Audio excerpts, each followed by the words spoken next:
Good evening and welcome. I call to order this meeting of the Gladstone City Council for Tuesday, March 12th, 2024. It's 6:30 p.m. The City of Gladstone is abiding by guidelines set forth in House Bill 2560, which requires the governing body of the public body, to the extent reasonably possible, to make all meetings accessible remotely through technological means and provide opportunity for members of the general public to remotely submit oral and written testimony during meetings to the extent in-person oral and written testimony is allowed. Therefore, this meeting will be open to the public both in person and virtually using the Zoom platform. The Zoom instructions were printed on the agenda to the meeting. If members of the public wanted to comment on an agenda item, either virtually or in person, they were to have emailed their comments to the city recorder prior to noon today. Individuals attending in person may submit a speaker card to the city recorder. Those are found on the table at the entrance prior to the beginning of the meeting. Comments are limited to 3 minutes. The City Council will also have Gladstone City event announcements during the meeting and business from the audience at the end of the meeting. To speak during either time, virtually or in person, please email the city recorder prior to noon today with your name, topic of discussion, and city of residence. Individuals attending in person may submit a speaker card to the city recorder prior to the beginning of the meeting. Comments, again, are limited to 3 minutes. Tammy, will you call the roll, please? Counselor Huckabee. Present. Counselor Alexander. Yes. Counselor Reichel. Present. Counselor Cook. Present. Counselor Roberts. Present.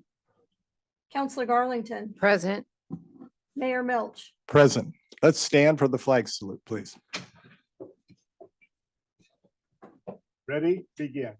I pledge allegiance to the flag of the United States of America and to the republic for which it stands, one nation, under God, indivisible, with liberty and justice for all.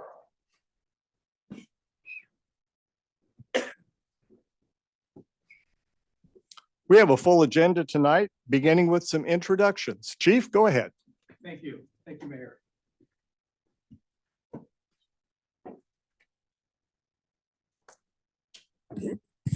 Thank you, Mayor, City Council. Tonight, I'd like to welcome two of our newest officers, introduce them and have a formal swearing in for you. So if I can get Officer Richard Storm and Officer Robbie Teague to come on up. Administrator Betts will perform the honors. Stand right up over here. I'll have you both line up right there.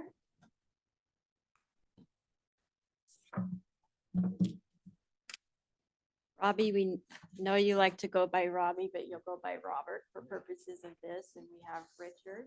There you are. We're going to do both of these together. So when I say I, you state your name. You can state your name. Go ahead and raise your right hand. I, please state your name. Richard Storm, Do solemnly swear do solemnly swear that I will support the Constitution of the United States of America, that I will support the Constitution of the United States of America, the Constitution and laws of the state of Oregon, the Constitution and the laws of the state of Oregon, the laws and ordinances of the city of Gladstone, the laws and ordinances of the city of Gladstone, and the rules and regulations of the Gladstone Police Department, the rules and regulations of the Gladstone Police Department, and that I will and that I will well and faithfully well and faithfully discharge the duties of the office to which I have been appointed discharge the duties of the office to which I have been appointed in and for the city of Gladstone, in and for the city of Gladstone, according to law according to law and to the best of my ability. and to the best of my ability. Congratulations. And both of you can sign two there for you, one for you to keep.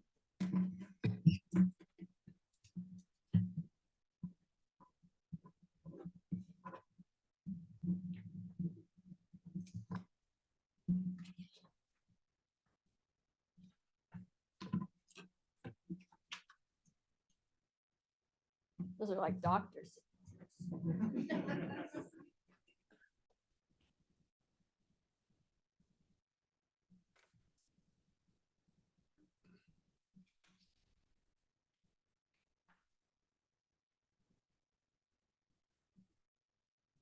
So Chief, can you tell us a little bit more about these Yes, gentlemen? I don't want to let them off the hook, so I'm gonna share just a little bit, up here. First, I'm going to start with Officer Richard Storm. Officer Storm started with GPD on March 1st of this year, and he comes to the Gladstone after spending 25 years with the Portland Police Bureau. He and his family live in Clackamas County residents and are looking forward to engaging in the Gladstone community and utilizing all the skills he's developed over the last 25 years with the Bureau.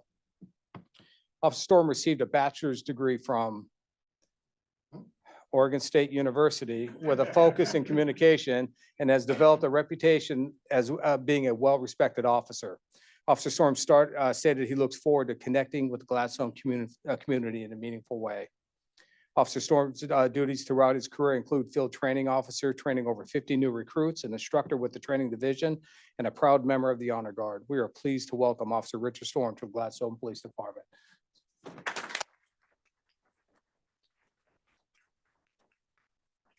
Next individual I'll introduce you is our new SRO, School Resource Officer, Officer Robbie Teague.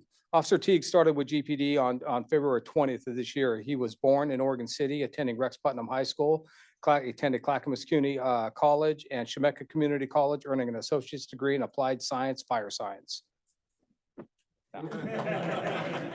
Officer Teague's law enforcement experience comes from Clackamas County Sheriff's Office, where he served as a patrol deputy and school resource officer at Rex Putnam High School.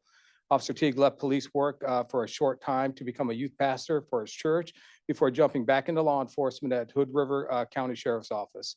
Administrators from Rex Putnam High School described Officer Teague as the best SRO they have ever had. Students saw him as someone they can go to when they need help. We are pleased to also welcome Officer Robbie Teague to the Gladstone Police Department.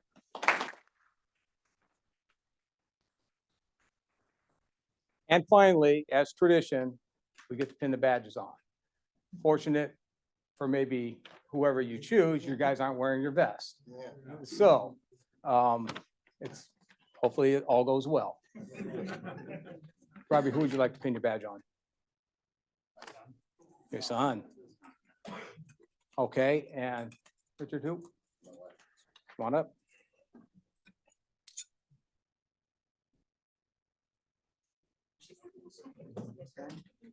This one, feel free to go right ahead.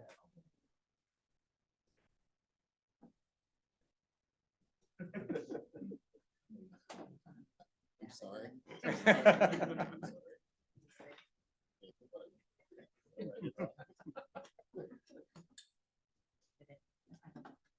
You could do that. You could do that.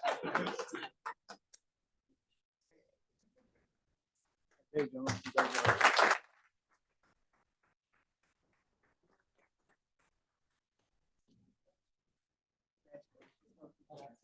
There you go.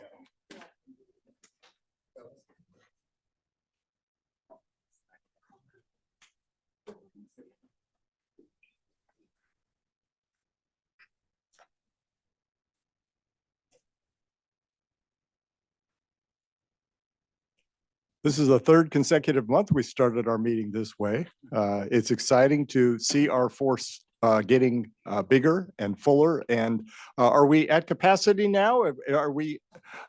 We are at capacity. We're in a training mode right now, and we're going to reduce the last one. He's in military duty right now, so we'll be returned probably next month. We'll get the induction. Very good. Well, this is an enjoyable thing to have happen, and I'm grateful that the families are able to come and be a part of this. So welcome officers, welcome families. Thank you for being here. We have a long agenda tonight. You are not obligated to stay beyond this point.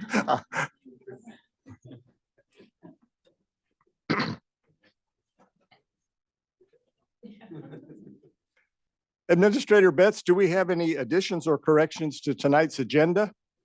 I have nothing, Mayor. Thank you. Thank you. So we will begin with our usual consent agenda, including the minutes of a couple of different meetings, approval of January bank balances, budget report for the period ending January 31st, 2024, approval of the January check register, legal costs for December 2023, department head monthly reports for February 2024, which I commend to all of you. They're always good reading.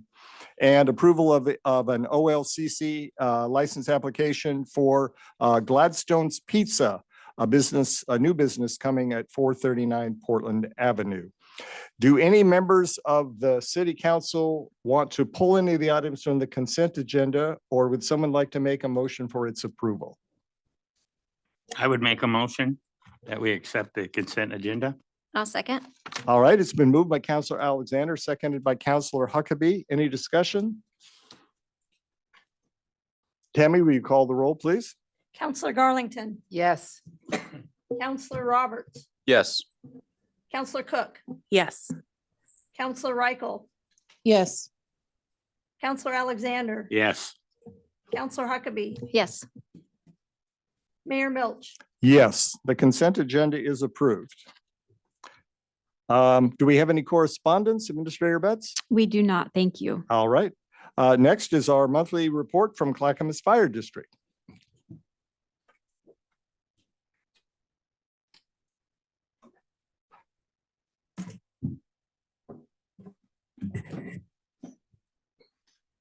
Mayor, City Council, Administrator Betts, we're honored to be here tonight to discuss community health issues and specifically about Narcan and the overdose problems that we've been having and some of the great work that the community paramedic program is doing and is planning to do in the near future. I'd like to introduce Neil Clayson. He is our community paramedic for Clackamas Fire and serves the Gladstone area.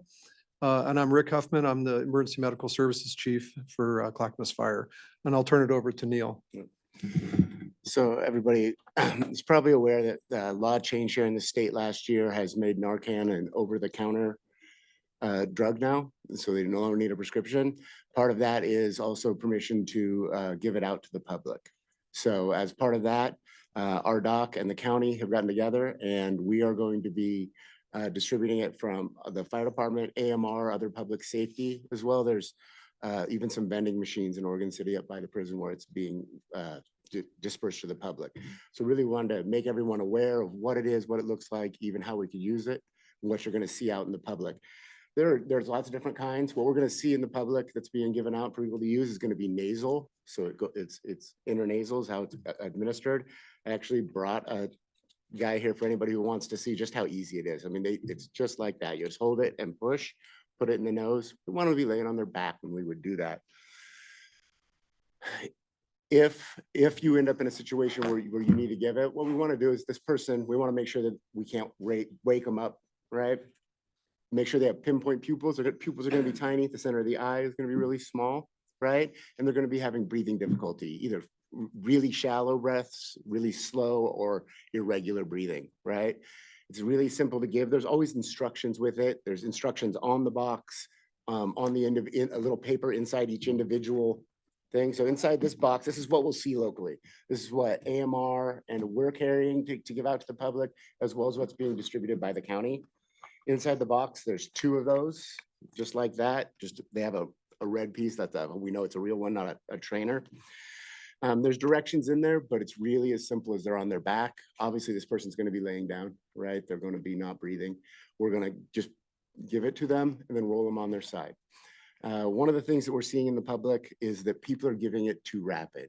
So it's a really safe drug, not a lot of interactions, not a lot of problems. If we give it to somebody and it's not an overdose of opioids, it's not going to hurt them. There is the opportunity that if you give 5 or 6 of these, it can cause a problem. It can cause pulmonary edema, which is water on the lungs. All right. But that is something that we can eliminate by when we give it, giving 5 minutes, seeing how they do. If they're still not breathing well enough, we would give more. All right. How you're going to see it out in the public is you're either going to see individual ones of these boxes, are these kits. There's a lot of these kits around because they're being given out by Project Hope, which is an opioid overdose recovery program that we're a part of along with the county health organization. So that's really all I got. Just want to make sure you guys are aware that you're going to see this out there probably. And when you do, if you have the opportunity to use it, how to do it. So, yeah. Any questions or clarifications? How do you dispose of those? You mean the little thing when you're Yeah, done? once somebody gets done with them, what's the We procedure? would just throw it away. Just throw it away. Yeah. And then when you said that someone who, you gave a couple of the symptoms, Mhm. and I know somebody that has seizures. Mhm. Sounds kind of like the same Yeah, thing. What's, it can be mistaken for that. so it's yeah. really important that people wear bracelets for their Yeah. medical alerts. And the thing, like I said, with this is if that person was to have a seizure, right? And you came across them at the right time when they're not seizing anymore, and their pupils were, that way, and their breathing was off, if you gave them one of these, it's not going to harm them. It could make somebody, and often does, especially when they're using drugs, it will make them sick. They may vomit, not feel well, but it doesn't, there's no interactions with it that are gonna harm them long term. Got it. Thank you. I think that reminds me of a quick safety point is sometimes when you give Narcan, they can be a little excited when they come out of their overdose. And so, you should be a little aware of your own safety when you give this and just be ready for anybody to start flailing. They're not typically happy when they lose their high. So it's a safety point for you just to look out for, but this is a life-saving drug. Anytime, obviously, if you give it, or if you see somebody else give it, that is a 911 call, Yep. right? We definitely want to bring medics there to be able to help the person further down the road. Mayor. I have a Councilor couple of Rykel. questions. Sorry, thank you. I'm just a couple of quick questions. You mentioned that there's a vending machine up near the county jail. Is there a cost associated with that if a citizen wants to go and have that on hand, or does it just dispense? It just dispenses, yeah. Okay, perfect. And then so regular citizens could go to our fire department and request to have Narcan given to them so that they can have it as well? They could. Our protocol right now from the doc is that anybody who has overdosed, is at risk of overdose, or friends or family that want to have it on hand, we will give it to them. Okay, so like if I just am like, I just want it just in case somebody ODs in front of my house, not necessarily going to be dispersed to me, correct? But no, if you believe that you have a use for it, or the possible use for it, absolutely. If you were here, Okay. I'd give you some right now. Thank you. Thank you for clarifying that. Other questions? Counselor Yeah. Cook? I have a few questions. So one of them, I think you answered, but I want to be sure. So like with an EpiPen, right? That's an emergency dose of medication. You want to call 911 after. Is this the same thing, right? You give an emergency dose of medication, but you still call 911 Yes, for that. Absolutely. Okay, great. Yep. And then I should have asked this question before I did this, but I am a business owner in downtown Milwaukee. And so I actually have Narcan in my shop, and all of my employees have been trained on how to deliver it. For people who might be concerned about liability, right? Like that's a question that comes up a lot. Are there any liability concerns that, like, Counselor Reichel says someone ODs in front of her street, like?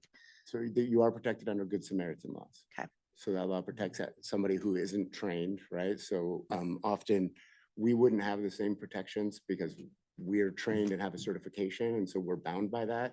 Somebody who is not, then you're protected. Yeah, as long as you were trying to do it in good faith. Great, thank you. All right. Thank you. Very helpful information. Thank you for that training. And thank you for good questions from council members too, to get a more thorough understanding of this. We appreciate it.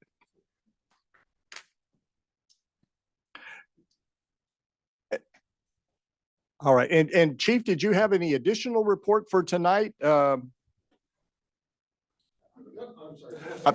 Did you have any additional report for tonight? Or was this sort of took the place of the normal update? We have some printed materials in our agenda. Yes, Mr. Mayor, this was intended to replace the normal All right. presentation, but I'm happy to answer any questions. No, I think we're good, but I just wanted to be sure we didn't overlook anything else. Thank you so much you. for coming and Appreciate the sharing meeting. tonight. Thank you. All right, our next presentation is from President Tim Cook of the Clackamas Community College, talking about the college bond proposal for November 2024. President Cook, welcome. Thank you, Mayor Milch, councilors. It's nice to be back in front of you. I think it was about 6-8 months ago that I was here before, so really nice to be here again. Let's see, we'll get the presentation up. I'm here to, by way of introduction, my name is Tim Cook. I'm the president of Clackamas Community College. This is my 6th year at the college. A native of Oregon City and a 5th generation Clackamas County resident. And I'm here to talk to you tonight about a bond proposal we're considering, a renewal proposal we're considering for the November ballot. And we're going around now and getting feedback on some of the projects that we're looking at. And so the theme about this is called Planting Seeds for Student Success. And so I just gave you a packet with a little seed packet too from our students horticulture program. And the thought here is, and I'll explain a little bit because horticulture is a part of the projects that we're looking at. But the main idea is that we're planting trees. It's a proverb. We're planting trees that we know we'll never sit under. And because we've benefited from years of support in this community. The college is almost 60 years old. And we have, a number of really nice facilities, 3 campuses, and that were, built many years ago that we benefit from today. So we're trying to think about the next 10, 20, 30 years and looking at making sure that we have facilities and high quality instruction for those who come after us. So that's the reason for the seeds and for the rest. So let me show you some of the things that we're considering. Let's see, just forward, maybe it's on. Yeah, it's on. That went there. Maybe it's just delayed. Was that you or is that me? It could have been me. Okay. Just let me know if it I'll- doesn't work. If it doesn't work, I'll just, if you don't mind driving, that's great as well. So just starting at the kind of the high level, to remind folks, we are, as I said, almost 60 years old. We were founded in '66. We have our 3 campuses. The first primary one is in Oregon City. That's our largest. We also have a campus in Wilsonville where we do a lot of our apprentice work. We have a large partnership with PGE in Wilsonville. And then our Milwaukee campus, where we primarily do healthcare programs, but we offer a full gamut of transfer programs there as well. That student number is a little bit low. I'll show you the actual number in the next slide. And we do have a little over 900 employees at the college and a little over 100 career and technical programs, in addition to a number of other transfer degrees, GED, English as a second language programs, and business training programs as well. So these are the more current numbers. We are just under 20,000 students a year that we educate at the college. We were pleased to learn this last year now that we're the 2nd largest community college out of the 17 in the state of Oregon. So PCC's like, 2.5 times bigger than us. I don't think we'll catch them, but I'm somewhat competitive, so we might, we'll see how that goes. But we're really happy to see the growth. The pandemic was challenging for everybody, and we had a drop. So it's nice to see people really coming back. You'll also notice here that almost 1/3 of our students now are racial minorities, and that's growing quite rapidly. Our largest population there is Hispanic, Latinx students that are growing at the college quite a bit. And then you'll see also that only 15% of our students are full-time. So the large majority of our students are part-time, not necessarily because they want to be. It's, they're typically parents, they're typically working, they're taking classes at night, weekends, online, wherever they can to try to complete their degrees. And so that causes challenges for them. It causes challenges for us as we try to make sure they're getting the support and the resources they need to be successful. You'll see also the average age of 32 for all of our students. So they do trend older. When you look at our dual credit programs, our high school programs and our transfer programs, it drops down to about 24. We are now about 22% overall high school students, dual credit programs throughout the county. So that's also a rapidly growing area that we do as well. So don't need to tell you what a bond is. We give this to a lot of folks, this presentation to a lot of folks. I will say that we are not allowed to do levies for personnel. We're only allowed to do facilities bonds. And so, just all of our buildings on all 3 of our campuses are there because of previous bonds, successful bond campaigns that we've had dating back, until into the early 70s. And we are very thankful to have strong community support over the last 25 years and longer. This community has really supported our college, and we're proud to be good stewards of those taxpayer dollars. So what we're proposing for the November ballot this year is a renewal of the bond that was passed in 2014 and will not raise taxes. Since 2014, we've had a plan to responsibly ask our voters for support across many years and are making this ask as part of that plan that has been in place now for more than a decade. So when I was here before, I was, Director Hathorn was with me at that time. We were sharing the success of the 2014 bond. And just really quickly, that bond was a $90 million bond that the voters approved, but we were also able to leverage that with another $46 million. And that, a lot of that came from state matches. They'll match us $8 million per building that we build. And then we also got a number of grants and other support from statewide resources. Federally, we got some support, and we even got grants for furniture for buildings. So anywhere and everywhere we could, we were looking for additional support. So that's something that we plan to do for this one as well, is to, I don't know if we'll, this was almost 50% that we were able to gain. We're certainly going to try to do that as well this time around. So how did we get here? We've spent the last couple years really, trying to identify what we need to be successful and continue to offer high quality education here in Clackamas County. So the large part of that was a concept master plan that we developed, spent over a year working on that for all 3 of our campuses, really looking at how higher education is changing, how learning is changing, and how we need to be thinking about our facilities to really be prepared for that work. Additionally, we looked at our athletics facilities.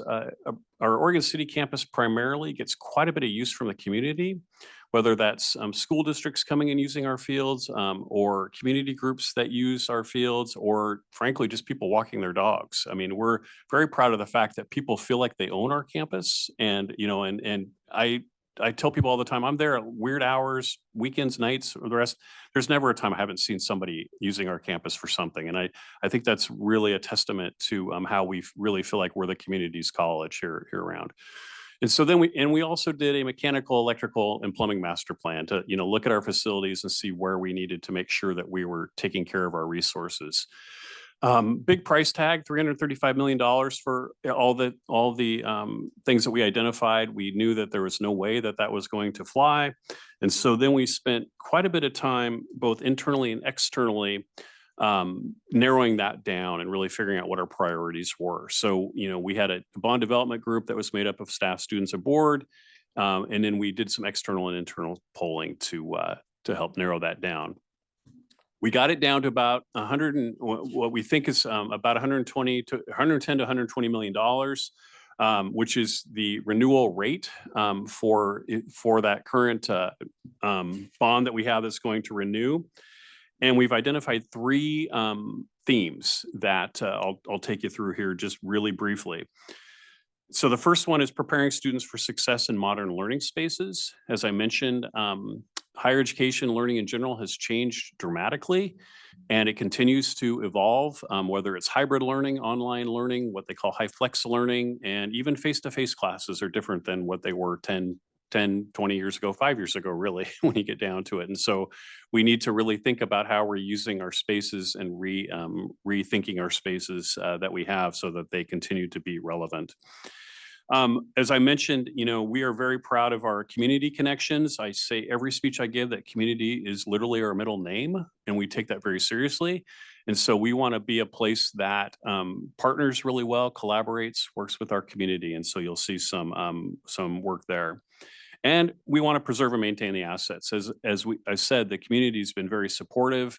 We want to be good stewards of that. We want to make sure that the facilities that we have, even the ones that are approaching, 60 years of age, are taken care of, and all the rest of them too, that we're making sure we're doing what we need to make sure they last for years and years and years to come. So as I mentioned, this is we're in the early phase.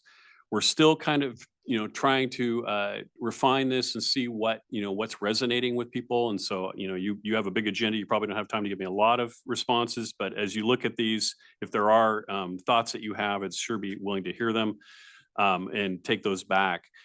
This again is a renewal and is not going to raise our property taxes. I feel like I have to say that like 100 times just so people know that we're really trying to be responsible. So the first one, preparing our students for success in modern learning spaces. One of the more exciting projects, and this is around horticulture, is we have an opportunity to design what we're calling a center of excellence for horticulture, for farming, or welding, and our wildland fire program. Those are currently in some of our oldest spaces on campus. They're under-resourced, they're kind of bursting at the seams, and they really need some attention because they're also some of our more popular programs. And the horticulture one in particular, we've been approached by, I saw the police chief, I don't think he's here anymore, Bristol at Oregon State, but I will say Oregon State is interested in moving their extension office onto our campus for Clackamas County. And there's a number of partnerships we already have with them, with their Master Gardener program. You know, they do 4-H work, they do a tree school on our campus. There's a number of things that we do already together.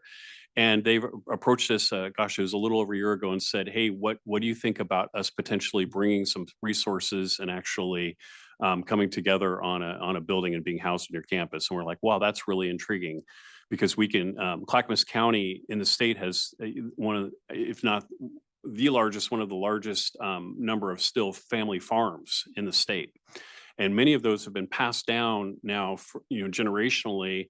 And the people that are inheriting those farms need opportunities to really learn how to manage their farms. Farming, like most industries now, has become pretty high tech, and there's a lot of information and high tech manufacturing that goes into running a farm, and some pretty exciting kinds of things happening with that. And so, if we partner with OSU and then local businesses, nurseries, and the rest that are really doing some of this work, we feel like we can create, certainly for Clackamas County, if not the state, a really high-tech center for learning how to grow food and grow our own food here in Clackamas County for years to come. And then, of course, I don't need to tell you wildland fire and how important that is. That's a growing program for us, and welding continues to be a big one as well as we look at that. So in addition to that, as I said, modernizing our learning spaces is critical. It's pretty rare to see a lecture hall anymore. Probably many of you had that experience. You might have been in a lecture hall of 50, a couple hundred. Most of our classes nowadays really are a combination of kind of what we're sitting in here today, where some people are online listening, it's being recorded. There are people engaging here. And there's, opportunities for small interactions and the rest. And frankly, some of our classrooms and buildings aren't really set up well for that. And so we need to, really do some investment and some remodeling of some of those older buildings and existing spaces to do that. And then one of the interesting things we found out as we came out of the pandemic, when everyone was on Zoom and online, that now about our students, about a third of them prefer everything face-to-face, about a third of them prefer a combination, about a third of them prefer entirely online. So in order to do that for everybody, we're finding that some students would be in a face-to-face class and literally have to go find a quiet corner or go to their car and hop onto a Zoom call for their next class. And so what we're seeing in some spaces is that this creation of almost like, I call them old phone booths, but really almost like small cubicles or small little conference rooms that are set up where you can pop in and get onto a Zoom, and have your class, or, have a small group meeting where you can, be interacting online as well. So there's a number of these kinds of changes as we, think about how, again, learning's change, how our facilities really need to change as well. And then I mentioned our community connections and our partner connections. So another exciting opportunity that came to us, gosh, again, probably a year, maybe 2 years ago, and we've been exploring, is an opportunity to create what's called a Challenger Center on campus. You probably all are aware of the 1986 Challenger disaster with the space shuttle. Well, there's a nonprofit that operates a number of these across the country, and there's only one in the Northwest in Seattle, where essentially they come in and it's set up in a building where they have simulations, almost OMSI-like, where either middle school kids, high school kids, college kids, and frankly corporations, businesses, and the rest can come and go through a number of different space simulations, NASA type simulations. So if you imagine, some eighth graders coming in and for their curriculum, their STEM curriculum, some of them are going to be ground control where they're managing, all of the systems. Some of them are going to be in the space shuttle, doing the blast off, and others are going to be doing all this.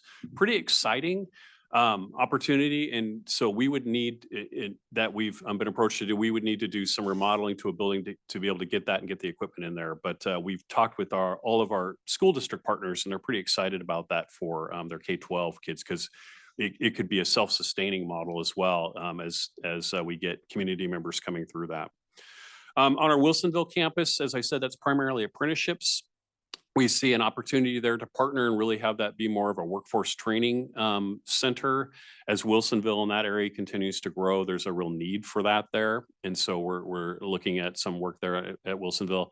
I mentioned our athletic fields and the use of that. We continue to get asked to, we don't have a regulation soccer field or a lacrosse field, and there's interest from, again, local community partners to do things like that.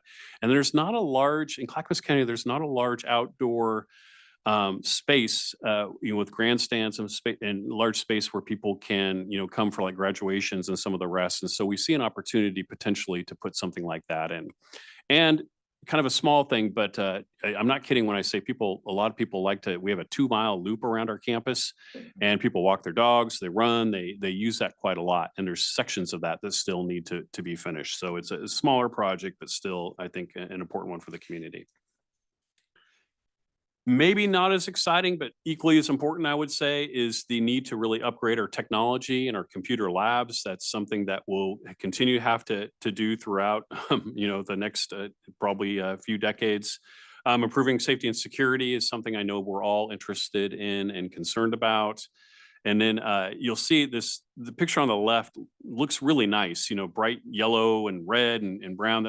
That's a pretty old physical plant, actually dates back to the 70s, and it's pretty inefficient. And so, if we have the opportunity to actually put HVAC in some of those older buildings, we're actually going to save quite a bit of money. And so there's that. And then, obviously updating our, some of those other facilities, increasing our pedestrian safety as well is pretty critical. So we're calling this a phase 2 project from our 2014 bond, and that's why it's a renewal bond. We are, as I mentioned before, going to look for partnerships wherever we can. Oregon State has already said if they come in, they can commit to bringing the dollars to build half of a building, whatever that looks like, and come in with that, which is pretty exciting. Those state matches are still there from the state of Oregon for buildings, and we would certainly be looking out for those and getting that. I just came back last month from a trip to DC where I talked to our congressional delegation about some of these projects, and so we're seeking congressional federal dollars too that would come in there. And we've been really successful with a number of federal and state grants in general, and we would continue to pursue those as well. As I said, our goal would be to get back to maybe about 50% as well as if we could. So if passed, we estimate that it would bring in about $110 to $120 million. Would renew our existing rate of 25 cents or a quarter, per $1,000 of assessed value. And so we want to continue to be good stewards of this money, but keep our costs in check. And so we really, spend a lot of time trying to keep this, manageable and didn't, just have a bunch of pet projects that we're trying to fit in there. And that's it. We have a website where we're seeking feedback. And as I mentioned, we're, kind of going around the county now and holding a number of different opportunities. We had an open house today at the college where people came and gave us feedback. cccbond.org, if there's things you want to, comment about or you want to pass on, it's on your materials as well. If you have time, I would love to entertain questions or any feedback that you have regarding any of this. And thank you again for your support of the college, and thank you for giving me the time tonight. President Cook, thank you very much. We, as a result of your meeting, your last meeting here, several of us had an opportunity to visit the new buildings that were completed as a result of the 2014 bond and the additional leverage funding that you got for that. I hope your track record on getting, additional funding will help make this bond even more valuable to the community. And glad to see that you're responding to those ongoing changes in the way we do everything, how we train for work, how we go to college. Average age of 32, that means some of those students are maybe changing careers and getting some training in midlife to start something else. So I know that we have a lot of our own high school students are in these dual enrollment programs. So we really identify with at least the Oregon City campus and maybe the others as well as our local community college. You're not in Gladstone, but you are close enough that you're part of this community and we are part of yours. Absolutely. And if I may, I did bring in your, because I know this is often interesting, your high school, Gladstone High School. Last year, we had 66 students complete. Let me get the total, 157 credits. No, excuse me, 646 credits, a total saving over $70,000 in tuition and other things just this last year. Wow, that's great. Do other members of the council have questions or comments? Yes, Councilor Alexander.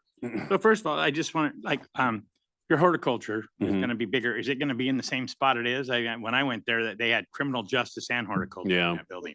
Are they going to just make it horticulture? So we actually so that is literally our oldest building. Claremont Hall was that goes way back, late 60s. And what we're thinking about designing, if you're aware at all what's going to happen on Beaver Creek Road, that across Beaver Creek Road from us is just going to boom. They're putting in, already a number of apartments and light industrial and a number of different things. And then they're going to widen Beaver Creek Road. So we see an opportunity right next to Claremont, right off of the road, to create this large and have demonstration gardens and this large, we've just started kind of thinking about this because we haven't passed a bond yet. So we don't know if we could do it yet, but thinking about, can we use, cross laminated timber? Can we really highlight something that people see when they're coming down Beaver Creek and say, oh my gosh, I want to check that out, or outside having the demonstration gardens and some of the other parts. So to answer that question, it'll be in a new building if we're successful.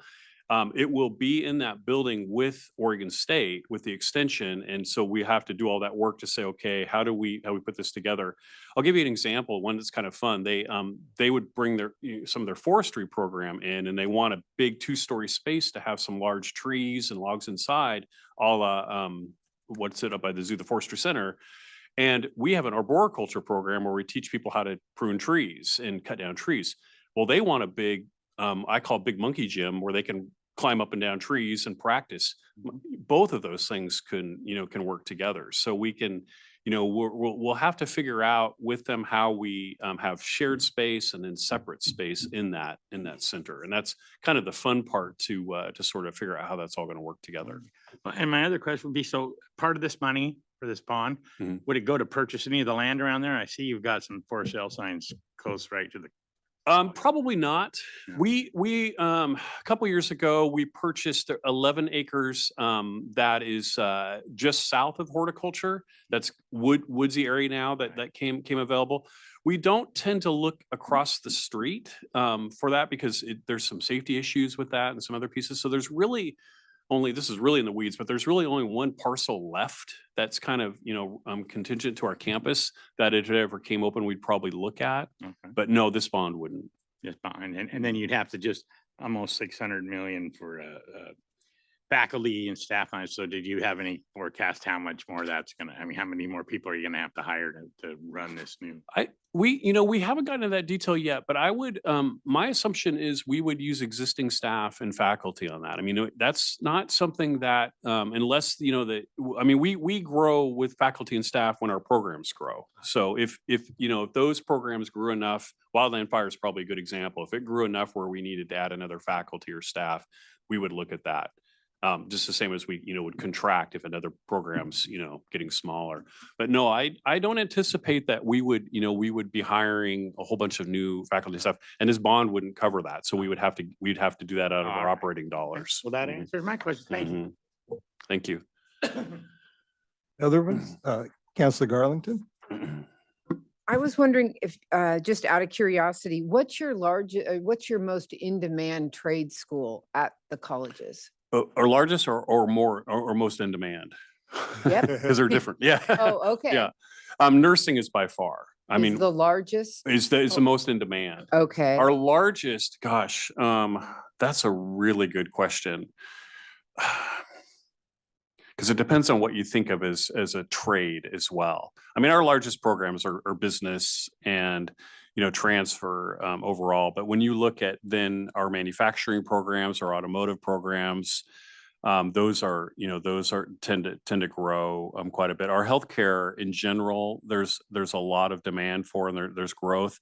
We keep let me put it this way. If we had the resources and the faculty, our nursing program would be big. I mean, we have over a 300 person wait list and, you know, 30 some students. The reason being, there's several reasons. One is it's really expensive program to operate. Two is we can't find faculty because we can't pay nearly what they can make at a hospital. And thirdly, they have to have internship sites at local hospitals, and there's a lot of competition from the different nursing schools. So, you know, that's one, if we could grow, we would, you know, and some of the rest of those. Yeah. Okay. And I'm going to switch gears a little bit and ask, do you have any debt?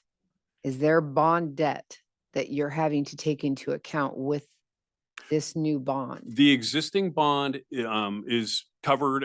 Those buildings are done.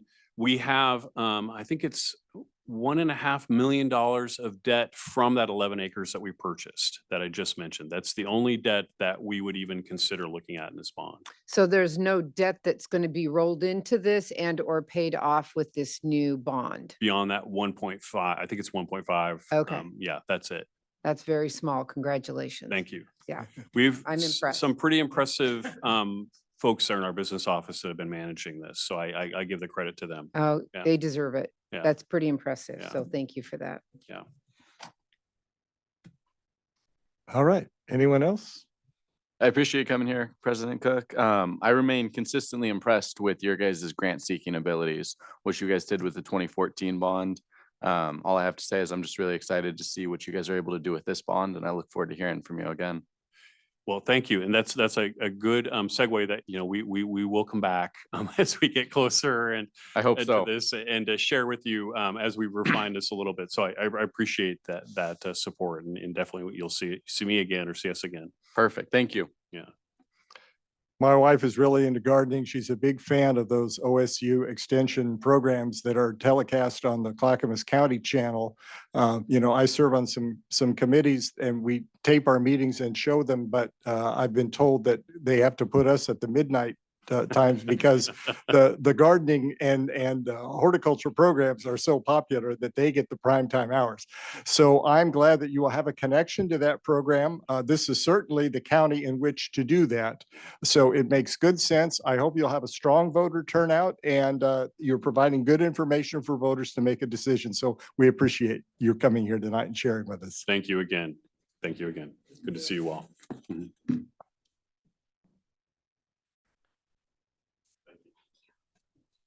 The next item on our agenda is Gladstone City event announcements. Tammy, do we have anybody here tonight or online that would like to make an announcement? We did not receive any requests. Okay, thank you very much. Now we move on to our regular agenda. We have a public hearing regarding an ordinance amending Gladstone Municipal Code, Chapter 17.78 regarding home occupations. Then we will consider a contract for a evergreen storm drain project. We will look at another project, consider another contract for sanitary sewer repair project. We have another resolution to look at, adopting a limitation on liability, excuse me, for claims arising from the use of trails or structures within public easements and unimproved rights of way under ORS 105.668. We have a second ordinance adding new Gladstone Municipal Code, Chapter 2.90, creation of a Gladstone Youth Council. And then we'll be talking about the Gladstone Tree Board Ad Hoc Committee. So let's begin with item number 11, a public hearing. We'll let staff make a brief introduction, but then we will move into an actual public hearing on this, and I have a script that I'll use. Thank you, Mayor, and good evening, City Council. Heather Austin with 3J Consulting is going to give you a brief introduction.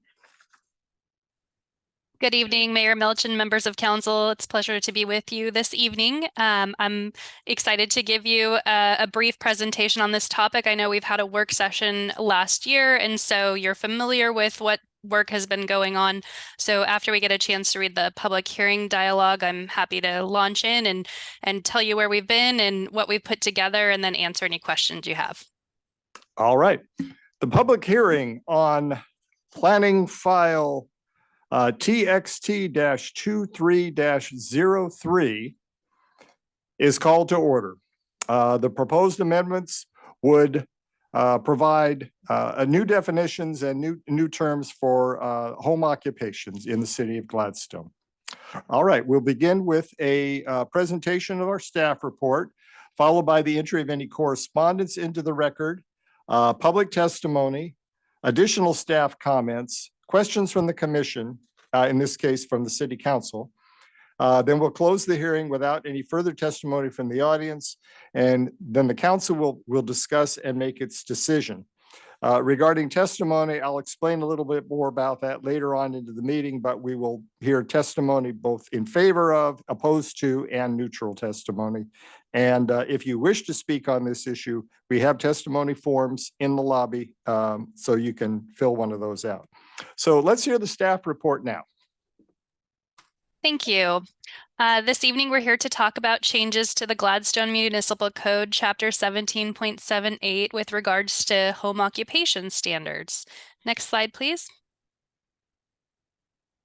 So the proposal this evening includes updates to Chapter 17.78 that have gone through several iterations. The city staff has proposed these updates, and it's been through a hearing at the Planning Commission where further changes were made. The proposed update overhauls the current language and creates new standards for home occupation permits that will be applied for moving forward after the date of adoption of this language. Current home occupations continue to be approved as long as they continue to stay in compliance and keep a valid approval. So this will not apply to existing home occupations as they are today unless they do either decide not to continue their home occupation and start another one, or reapply for a permit in the future. Next slide, please.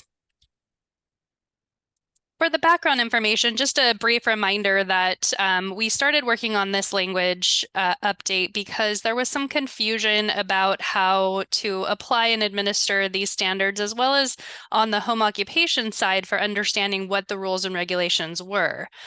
So we looked to update the process and the applicable requirements so that it would make it more clear for both staff and for the applicant. This began with 5 departments from the city getting together to talk about how to make this language work better. So your administration, code enforcement, police, public works, economic development, and planning department all collaborated on the language as it's proposed this evening, as well as reviewing home occupation standards from other jurisdictions and reviewing pertinent publications on this topic. So a lot of work went into drafting the language that you see before you this evening. Next slide, please. So what is in the proposed update? Well, we looked first to simplify. Currently, the city requires the option of 2 types of home occupation permit. That seems confusing, trying to figure out which one you are, how you apply for one, and if you dip your toe into the qualifications for another, do you come back and get a different permit? So to simplify that process, we did reduce it down to 1 type of home occupation permit. There are jurisdictions that we reviewed that still maintain a 2-type home occupation permit system, but many cities use just 1. So we thought that it would be a more simple process to have just 1 type of home occupation permit with clear standards. So trying to make it easier for home-based businesses to understand and comply with the rules, and for staff to be able to easily administer the standards. We wanted to be really clear who can participate in a home-based business. The occupant development of the property. Wanted to make sure that there were clear exemptions, clearly list what uses do and actually do not need a home occupation permit. So there is a list of exemptions such as if you work for a business in an office capacity and that business has a business license elsewhere, such as you're a remote worker, as many of us are after the pandemic, you would not need to get a home occupation permit. Also in the language and as was emailed to you, we added a family child care home, which is a state regulation that cannot be required to go through a home occupation standard. Those are considered permitted uses, the same as a single family home would be in any residential zone. So we wanted to just be clear what is a home occupation, what cannot be a home occupation. In the cannot category, there were automobile businesses, unless it's strictly clerical, and kennels, dog kennel type uses. Next slide, please. The proposed language this evening does include a few changes that the Planning Commission made to the language proposed by staff. Planning Commission conducted one public hearing over 2 meetings. They began discussing this in December of 2023, but ended up carrying it over to February of 2024 due to the cancellation of the meeting in January due to weather. So that is why I know it was on the work agenda to have this come to you, I believe, in January, and now here we are in March, but we're finally bringing it forward to this body. The city attorney did a last review of this language and provided some updated suggestions that I think really help just finalize and make more clear and simple the language. So we provided those last week and they are online in addition to your packet, both in clean copy form and highlighted in blue, those new city attorney review. We made sure that the Planning Commission got those as well because they were not seen by that body, but we did not get any feedback from the Planning Commission, whether in support or against or neutral. So have not heard anything from the Planning Commission. I assume that's because there's no substantive changes there. It's just really making the language more clear. Next slide, please. So this proposed text amendment is consistent with the Oregon statewide planning goals, Gladstone Municipal Code, Metro's functional plan, and the transportation planning rule.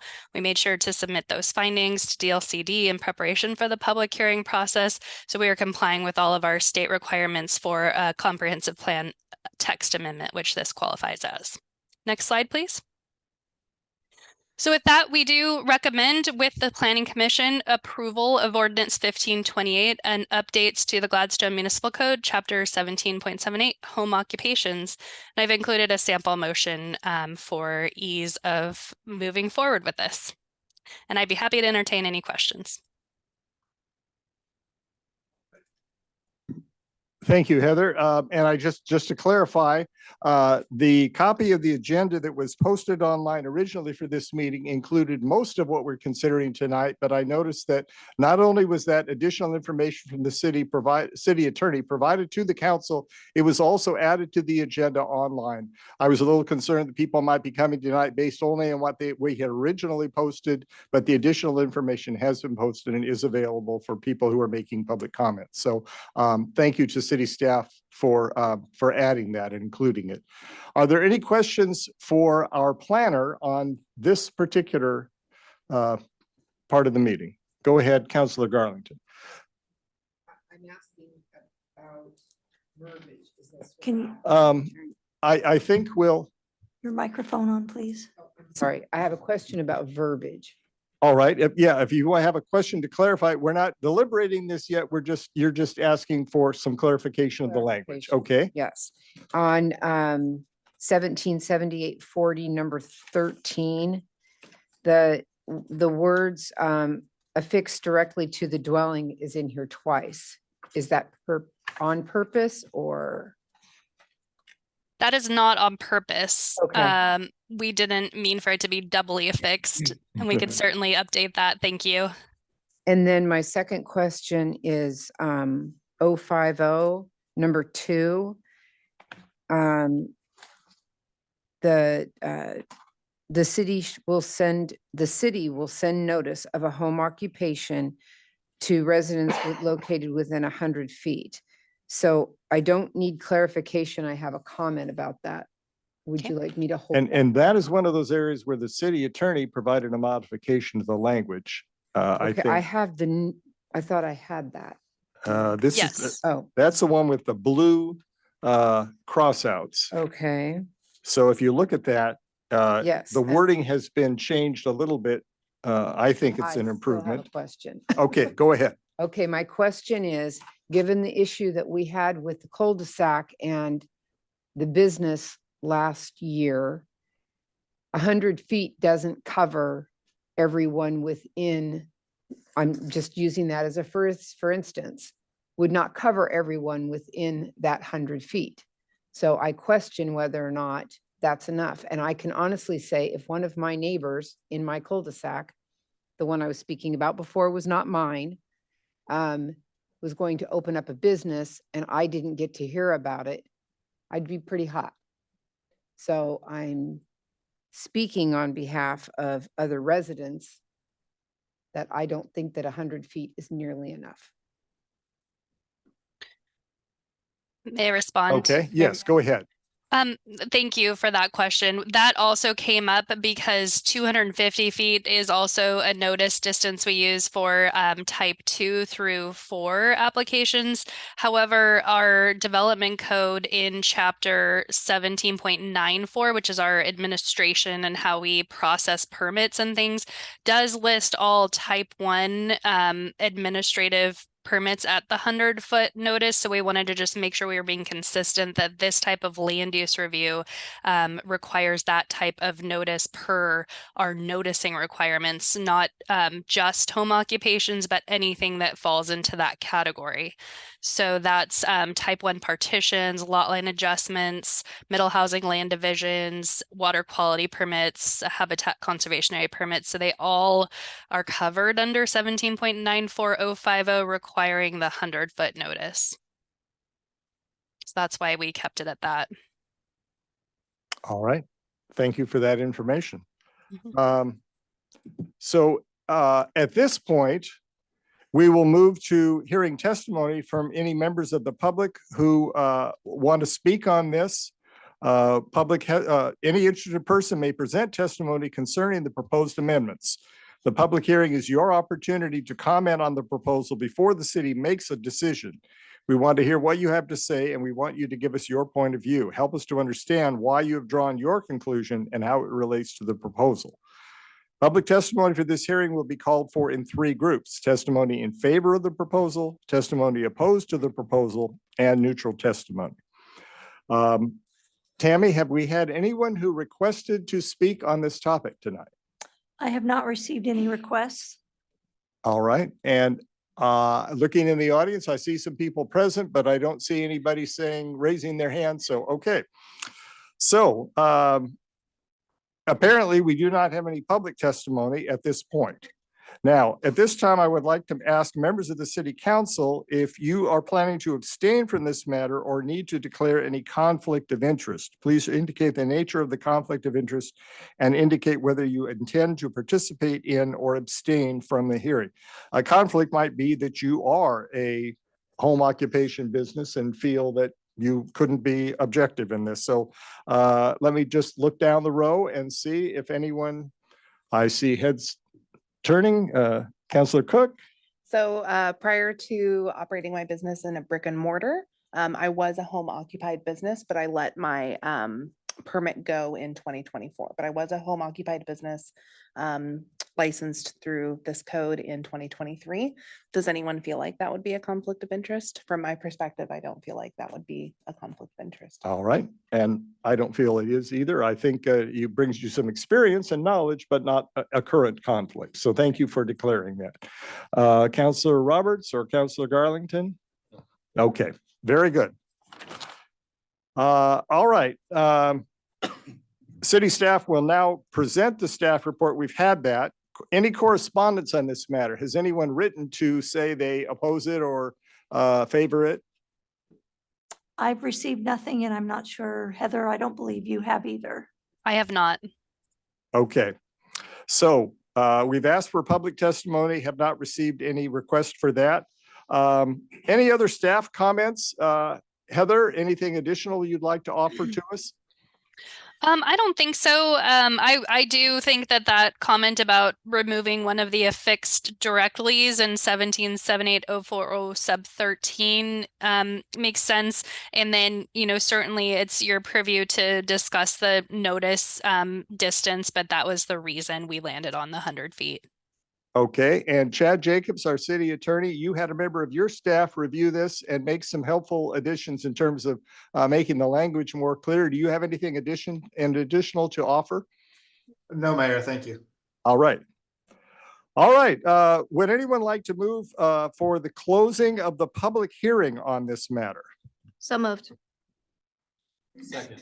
All right, it's been moved by Councillor Huckabee and seconded by Councillor Roberts to close the public hearing. Tammy, will you call the roll, please? Counselor Alexander, Yes. Counselor Reichel, Yes. Counselor Cook, Yes. Counselor Roberts, Yes.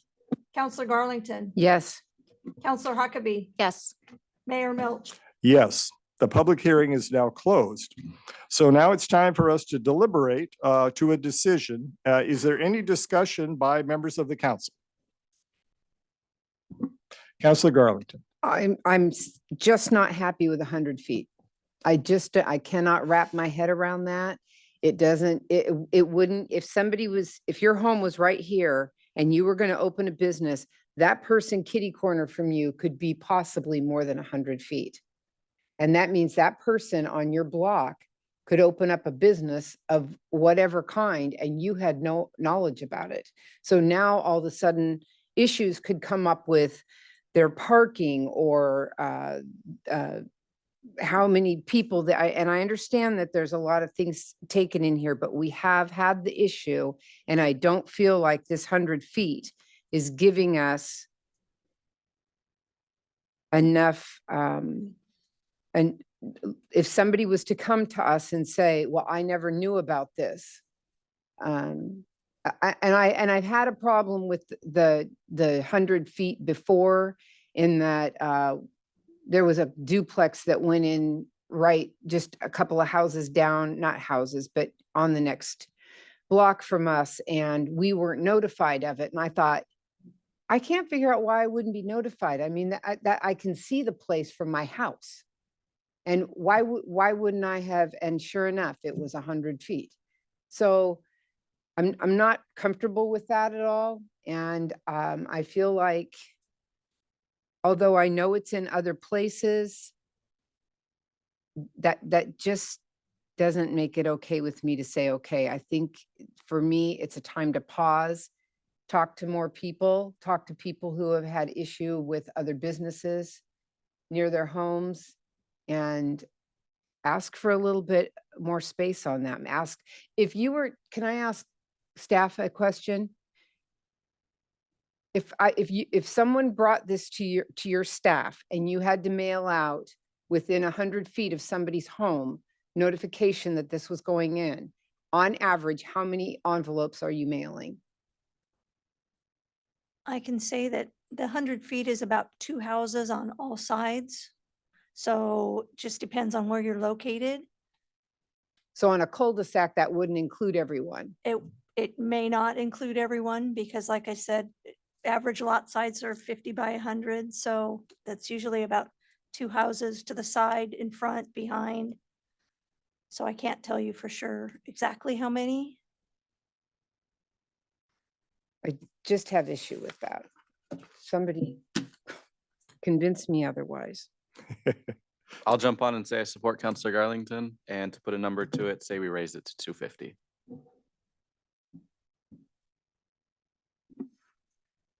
I disagree.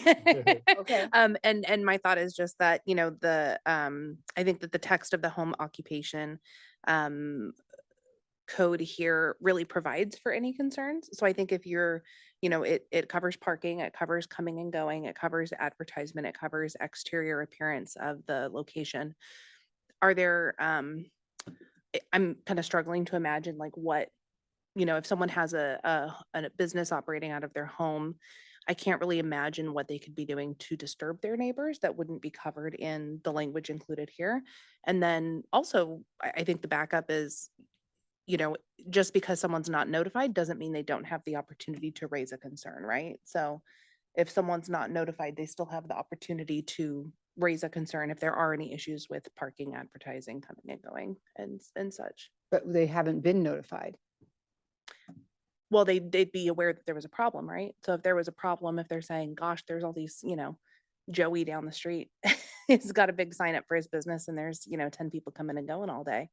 Then they could contact the city and lodge a complaint, right? So you're saying they wouldn't have the opportunity to prevent the business from getting the license in the first place, but once the business had the home occupation license, Yeah. if they were in violation of the other provisions in those areas that you described, like parking and number of people coming and going, Yeah. then anyone affected by that, and they could be more than 100 feet away, would have the opportunity to come. And we had to deal with that last year. We had the Planning Commission and the City Council both had to address concerns of neighbors Yeah. who it was not so much whether the business should have been licensed in the first place, but whether it was conforming to the requirements of having a home occupation. Yes.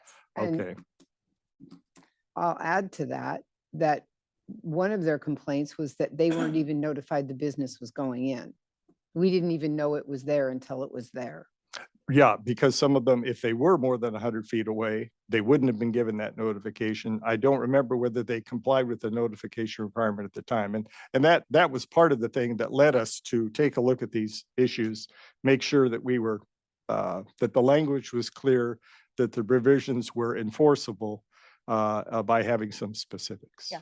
And I don't care too much either way. I just think unless there's a compelling reason, I think whenever code like this has gone through the Planning Commission, it would have to be really, really compelling for me to want to, not support their recommendation. I have a point to make. Yes, Councilor so Alexander. What Councilor Cook said. So if they did the business, they got it, and then someone complained, they just come back and go, well, the code says 100 feet. That's what we're trying to prevent. I believe, as simple as it is to me. Well, I think that they would come back. It's not so much the 100 feet notification would be that if in conducting the business, they were out of compliance with all the other rules. The case we had last year was a business where it was said that they were having employees meeting on site and giving instructions to go out, and that's clearly not allowed in here. Then anyone in the city could say that business is not in compliance. Right. I was just talking about the neighbors having say, if they said, why they're having excess people, they're having parking, they're having this. And they said, we didn't get notified. They said, well, because you're past 100 feet. Yeah. See what I'm saying? Yeah. So it's already done. This is if you don't, I say expand it a little. That way people have more of a to know this is what's happening.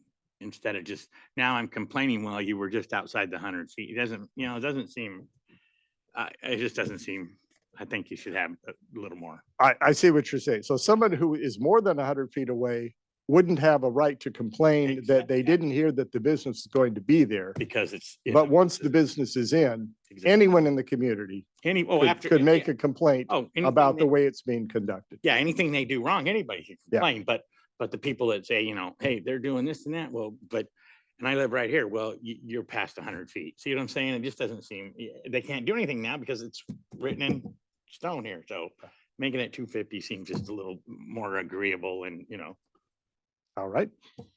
Other comments, discussion? Would anyone like to make an amendment, propose an amendment, or make a motion on adopting the ordinance as presented? I would like to make a motion to amend. Let me get over here and look at this.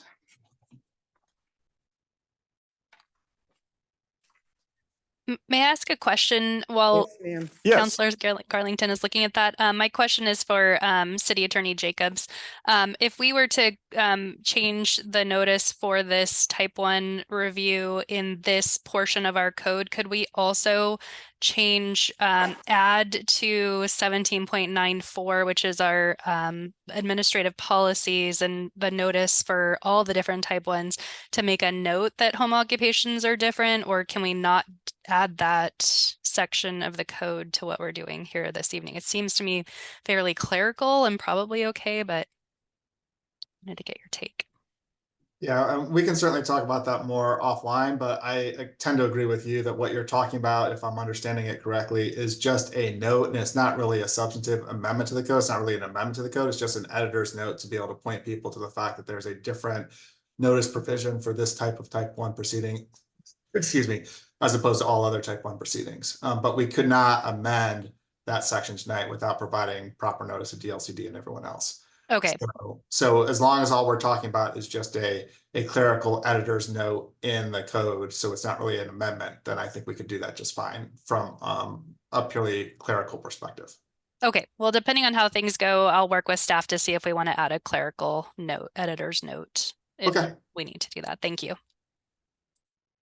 And to be clear, if we were to amend this and let's say we said 250, then the references in the other part of the code to 100 feet, we just put a little asterisk and say, except in the case of business where you know, in section so-and-so establishes a 250-foot notice area. That would be the nature of the editorial note. It would not actually be in the text of the code itself. It would be more like a footnote.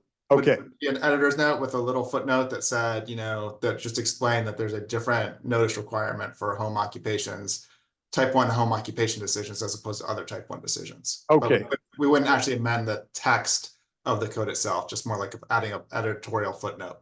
Got it. All right. Yeah, yes. I consider it sort of a directional arrow, like Yes. just calling attention to 17.78 when 17.94 says something different. Okay, because we don't want people to go to one section of the code and think, Right. oh, that's the uniform way we do it, and then find that it's different somewhere else. So that's a helpful way to help the community who's in this process. All right, I will entertain. Oh, go ahead. Sorry, I have one more question for staff. So if this change were made, shifting the boundary from 100 feet to 250, what would you anticipate the staff resources that would be changed due to that change? It would just be a little more staff time in having to do additional paperwork to send out the notices to determine how many more people are within 250 feet. Yeah. I don't know exactly how much time. On a scale from significant to negligible somewhere. I would say it probably wouldn't be too significant. Okay, thank you. Appreciate it. And Heather, I see your hand up again. Yes, thank you. I just wanted to make one more point regarding notice. This has been coming up a lot in the work I've been doing around the state in middle housing and CFEC and those types of things. And, you know, there are a lot of things where this home occupation language is meant to be really clear and simple. And so sometimes we advise against giving lots of public notice because it gives the false sense that you have some sort of way to stop something from happening. So, you know, expanding it to more neighbors gives more people the thought potentially that they have an influence over a decision, whether it occurs or not. Whereas to Councillor Cook's point, if something is being operated in violation of the code, anyone can make a comment. And if nobody is going to operate in violation of this code, then maybe notice isn't even necessary for those types of things. Maybe you don't even know a home occupation is happening because it's happening so discreetly. Just a thought. All right, thank you. That's helpful. Yeah, we don't want people out there saying, I don't want this kind of business in my neighborhood if every other provision of the code allows it. You can't just say, I don't want somebody giving piano lessons next door to me or 2 doors down. If we have a well-written code that's very clear as to what constitutes a legal business and what doesn't. So, okay, again, I will entertain any offering of an amendment to this. I have one question. Do I have to bring up the prior one also, the number 13, or is that already done, Heather? Or oh, that one is a correction. Okay. Yeah, so we'll, that- we'll assume, I see by consensus that that we see that that needs to be corrected just because it was essentially a typographical.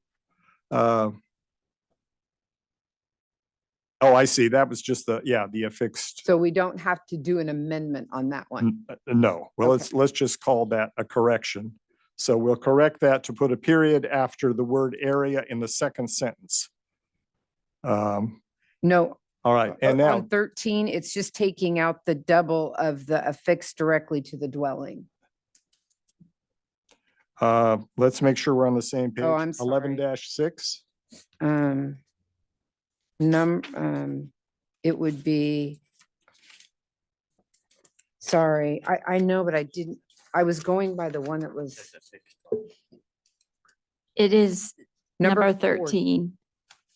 And the mayor is correct. You just want to add a period after area and delete and shall be affixed directly to the dwelling in the second sentence. What I brought up actually was just that shall be affixed directly to the dwelling is in there twice. Correct. Okay. And we just removed the last one in the second sentence. Got it. Okay. Okay, so that we agree Area. on. Now, the Area. more substantive change that you wanted to look at, where is the section on notice then? Then that's 1778.050, Okay, so section 2, section 2. all right, And you said 250 because I was thinking 200. Whatever number you'd like.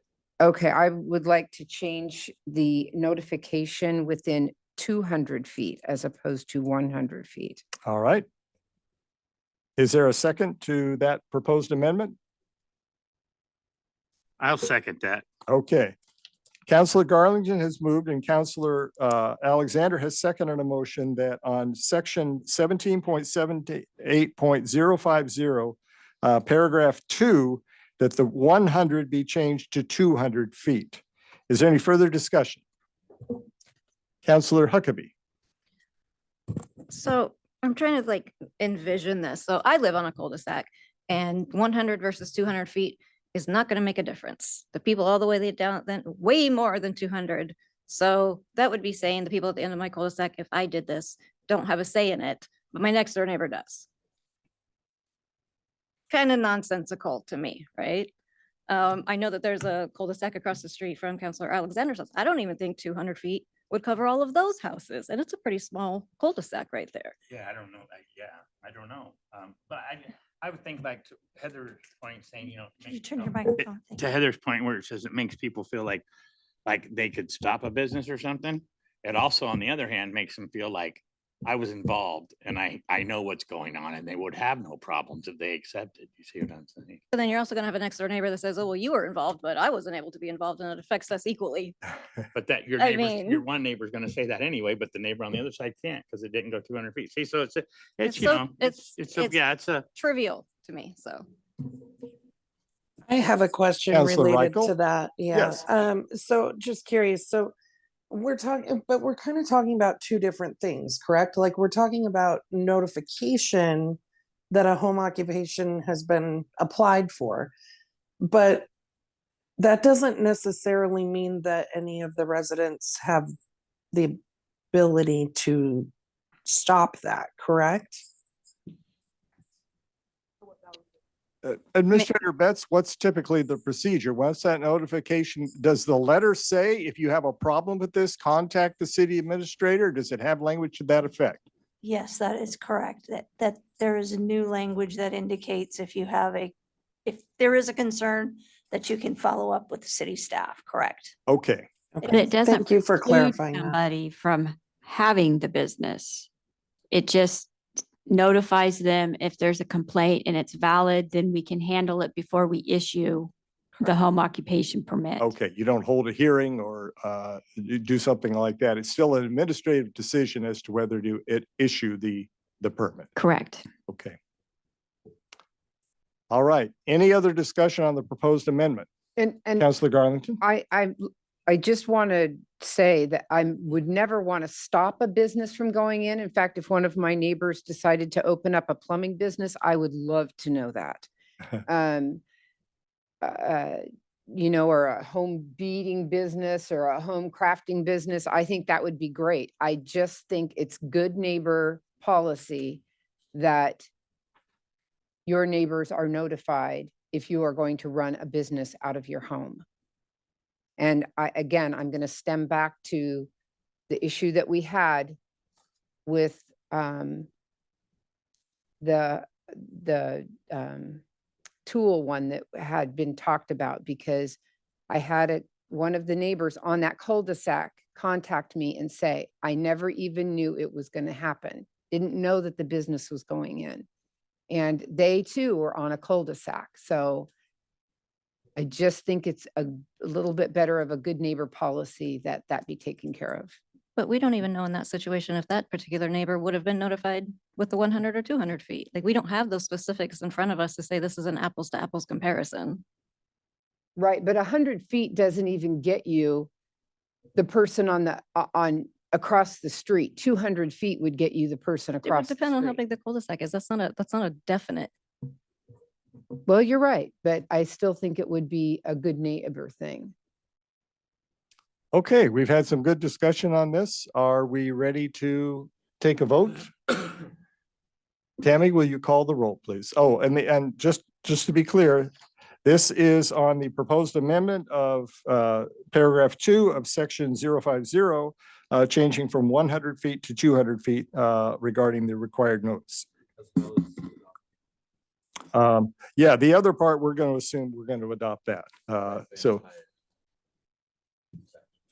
That should be part of the amendment. yeah, I'm only looking now as to whether we will make the amendment to what's proposed, and then we'll consider adopting the entire section. Okay, so this is only on the 100 versus 200 feet. So a yes vote means you want to change it to 200. A no vote means you want to keep it at the 100. All right. Tammy, will you call the roll, please? Counselor Roberts, Yes. Counselor Cook, No. Counselor Reichel, Yes. Counselor Alexander, Yes. Counselor Huckabee, No. Counselor Garlington, Yes. Mayor Milch. No. The yeses prevail by a vote of 4-3. So that section is amended from 100 to 200. Are there any other proposed amendments to this legislation? All right, I will entertain a motion to approve ordinance 1528 with one correction and one amendment. Would someone like to make that motion? So moved. All right. Second. All right, it's been moved by Counselor Roberts, seconded by Counselor Alexander to approve ordinance 1528, adopting a text amendment to GMC chapter 17.78 home occupations, file TXT 23-03, with one correction to paragraph 13 of section 040 and an amendment to section paragraph 2 of section 050. Any further discussion? Thank you to staff and our city attorney and the planning commission for getting us to this point. Took a little longer than we expected with weather and everything else, but you know, it's good to know that things have been thought through carefully and done with the involvement of the community. So thank you to everyone. Tammy, will you call the roll, please? Counselor Cook, Yes. Counselor Reichel, Yes. Counselor Alexander, Yes. Counselor Huckabee. Yes. Counselor Roberts, Yes. Counselor Garlington. Yes. Mayor Milch. Yes, the ordinance is adopted unanimously. I won't be able to sign it tonight because you'll have to include those amendments, but we'll work on that when we get the chance. And I believe we do a second reading if it was unanimous. Is that correct, Chad? Only requires one reading now in the Yes, new thank charter you. if it's unanimous. Okay, so having voted unanimously, no second reading is required, so it is now adopted. Okay, we move on to the next item regarding considering awarding a public improvement contract to SLE Incorporated. Staff, will you present, please? Thank you, Mayor. I was just looking to see if there's any notification requirements in this item before we move forward. We have two infrastructure projects that our Public Works Department is working on. I believe that will come to 4 after tonight going on in the community. So I'll have Public Works Director Canaparoli talk about the award for the Evergreen Storm Drain Project. Thank you, Jackie. Good evening, Mayor and City Council.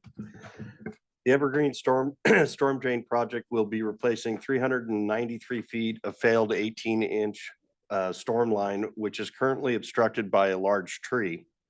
Additionally, we will be installing 2 new manholes and relocating the outfall. This will provide access to maintain this segment of pipe. This section of pipe is the final section of pipe that drains most of 82nd Drive on the east side of the city, and it has had issues backing up in the past. The RFP process garnered 18 proposals, with the lowest being SLE Inc., whom submitted a bid of $114,090.50. City staff recommends adding a 25% contingency of $28,522.63 for a total contract amount not to exceed $142,613.13. We have 2 options. Option 1 would be to approve the public improvement contract with SLE Inc. in the amount of $142,613.13, which includes the 25% contingency. And option 2 is do not approve the public improvement contract with SLE Inc. and to complete the Evergreen Stormline project. Tammy, can you put the map up for me, please?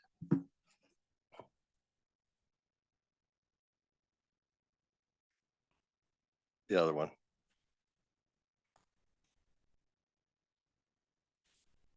Yeah, that one there. Oh, that's kind of small. So Evergreen, you can see on this that there's a line that's extending down toward the river. That is Evergreen Lane there.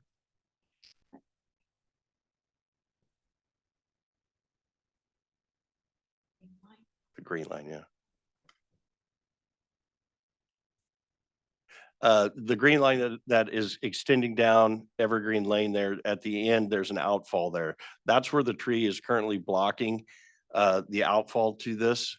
Over the years, with the river being there, there's a lot of debris and everything else that's all in that area that's keeping everything from being able to flow. When I pulled up this map, I didn't get everything on 82nd Drive, but this goes probably 3/4 of the way down to the city limits. All of that water on 82nd Drive, everything there, and then everything on Edgewater, all go to this portion of pipe. So by replacing this, it will have better flow. We won't have any obstructions. Everything will flow as the way it should have been when it was originally in and designed. So with that, staff recommends approving the award of the bid to the public improvement contract with SLE Inc. in the amount of $142,613.13 to complete the Evergreen Stormline project. Oh, one question for clarification. When you talk about it being an outfall, do you mean that at the end of that pipe, it's flowing directly into the river or into another system? So, explain what that means. Yeah, so it's not going to be like the end of pipe. There'll be a structure there so that, people can't go up the pipe or anything like that. So there will be a structure there. And basically what's going to happen is at the end of that pipe, it's going to take, the water will take a turn to the south and head down. There's like a swale type area right there. And then as it comes out of that, it'll go out toward the river that way. Okay, so it'll flow over some solid land type before it gets to the river. It's not just a pipe sitting over the river where it's dumping out. Correct. Okay. All right, that's helpful. And this is a part of the city that a lot of us don't see very often because it's a very private neighborhood adjacent to the river. But it's one of those projects, again, that contributes to whether or not we are polluting the river and whether or not we are meeting the need of the flow of water that comes from a pretty sizable part of our community. Yes. All right, other questions or comments? Councilor Alexander.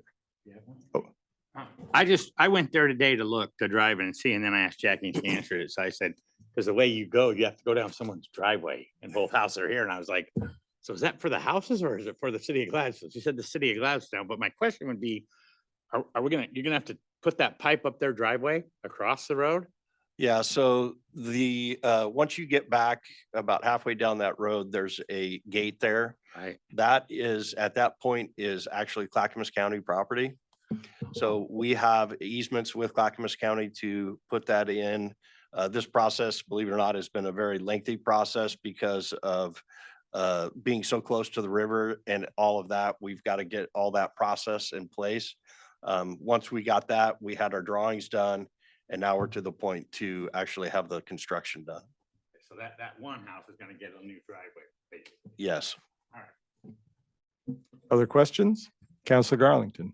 So you said that this was blocked by a tree. So are you taking the tree out? Or are you putting it in a different area from the tree? What? So the idea is to Deeper? possibly, if possible, to move it away from the tree as much as possible, but determining on location and how everything ends up there, we'll have an arborist involved to decide if by doing this work is going to need to have the tree removed or not.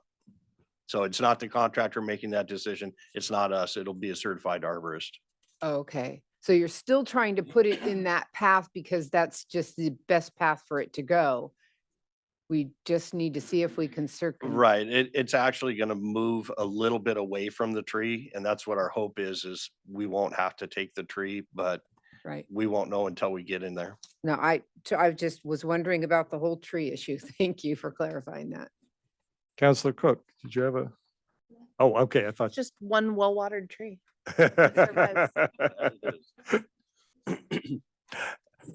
Public Works generally presenting a proposal like this, you give us two options, either to approve the award or not approve the award. This is one of those cases, again, on this type of project, we got a whole lot of proposals and bids where the highest bid was nearly 3 times the bid of the lowest bidder. Do we ever have the option to choose another bidder?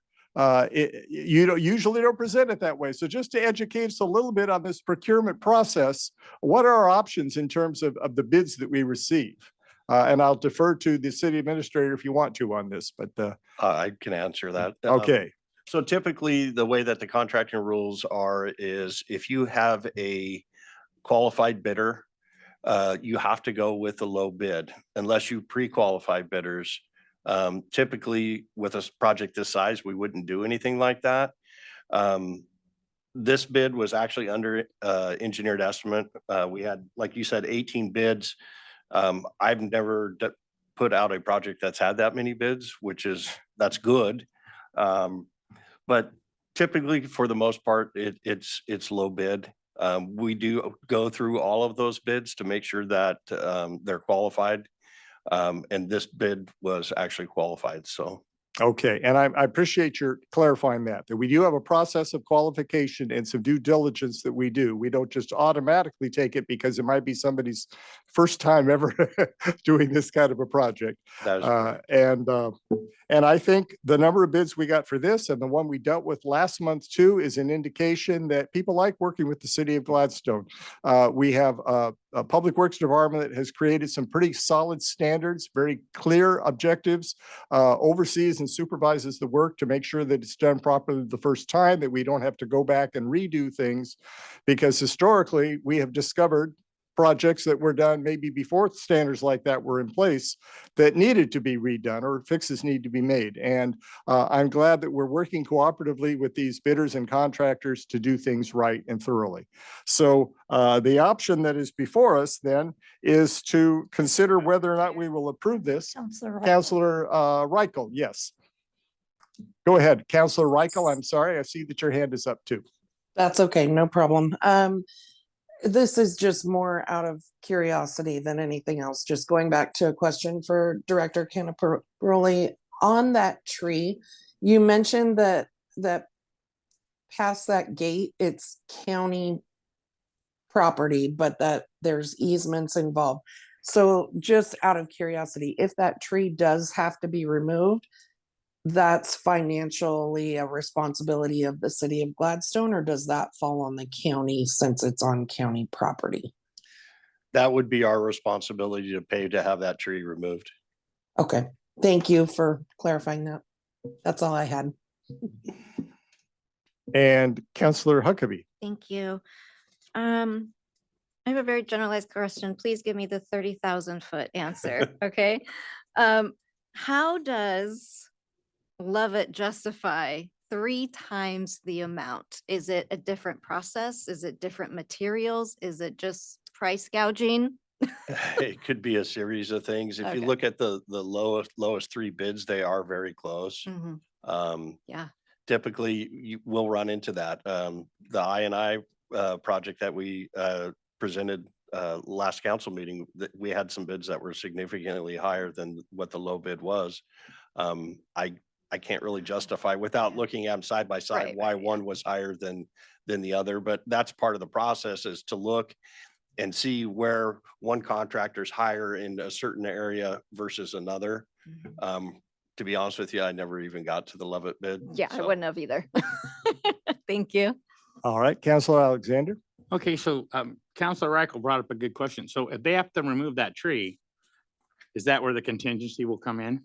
That was in the bid documents or part of the RFP was that tree. For the Knowing 114? that it was there, it was also stated that if the tree needs to be removed, it needs to be included in your bid price. Okay, that's what, okay. And the other question was, so since we did, I mean, you say it's what you do, you go with the lowest bid.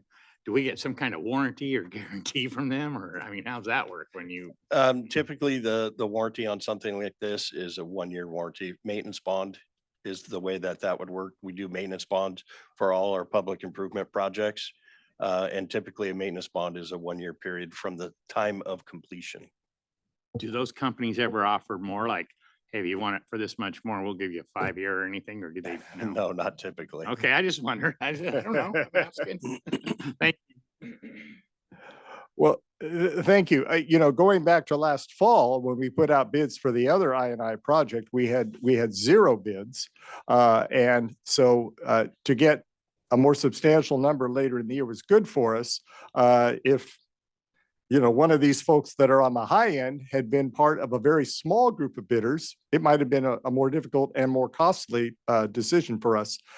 So seeing a lot of bids and a wide range of numbers makes our job a little easier.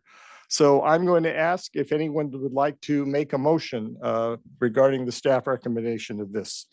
I move to approve a public improvement contract to SLE Incorporated in the amount not to exceed $142,613.13 to complete the Evergreen Lane Storm Drain Project.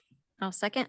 All right, Counselor Roberts has moved and Counselor Huckabee has seconded the motion. Any further discussion? Tammy, will you call the roll, please? Counselor Reichel, Yes. Counselor Alexander, Yes. Counselor Huckabee, Yes. Counselor Garlington, Yes. Counselor Roberts, Yes. Counselor Cook, Yes. Mayor Milch. Yes, the motion is approved. The contract is awarded to SLE Incorporated. Mayor, Yes, I call for a 5-minute recess. all right. Thank you. Let's take a 5-minute recess. We're at about 8:12 and we'll be back about 8:17. All right, I think we are back. We will reconvene. The next item on our agenda, pardon me, we'll also call on Public Works Director Ken Paroli for another proposed contract. All right, this is a CIP project. I'll kind of explain what CIPP is during this because I'm sure everyone's asking.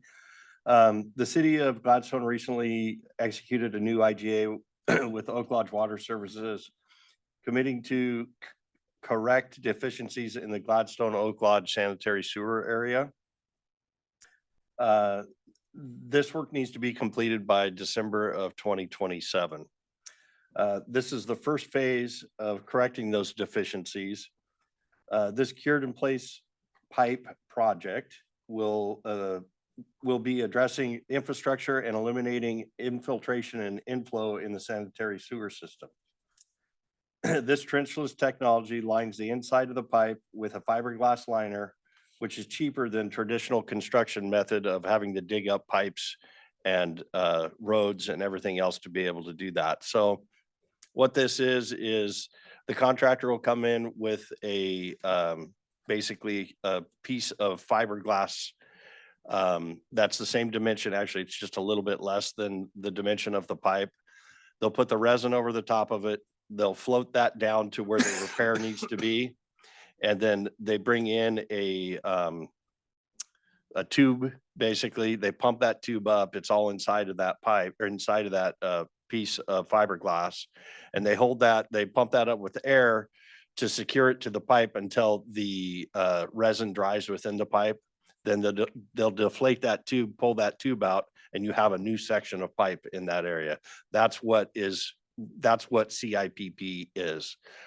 It's kind of interesting and it's not done very often. I mean, there's not a lot of contractors are out there with this project. We only had four bids for this project compared to 18 on the other. And that's just because it's a specialized type of work. There's not a lot of contractors around that do this type of work.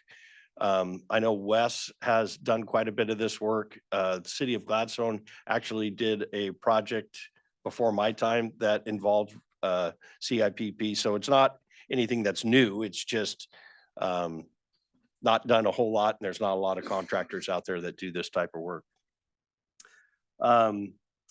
So as I said, we had four bids. The lowest bid was $93,854. We received that by Iron Horse Excavation LLC, DBA Oxbow Construction.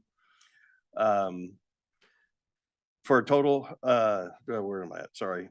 The staff recommends adding a 25% contingency for $23,463.50 for a total contract amount not to exceed $117,317.50.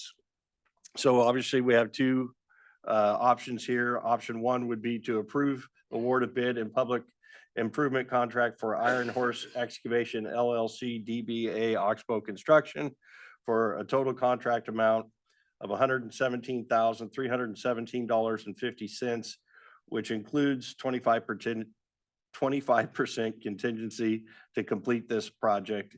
And option two would be not to award the bid of the contract and not do the project. Staff recommends approving the award of bid and public improvement contract with Iron Horse Excavation LLC, DBA Oxbow Construction for a total amount of $117,317.50 to complete this project. So this qualifies as another I&I project. But because it's with Oak Lodge, this is not one, I imagine, where we're getting assistance from Water Environmental Services. So this is one where we're paying the full freight on this. And it is for that small portion of our community that is served by the Oak Lodge Sanitary District. That is correct. And Tammy, can you pull up that map? Sorry, I forgot about the map. It just shows the areas that will be doing the work for this project. All right, we'll let Tammy bring that up. So the areas in red, those are the areas that work will be done.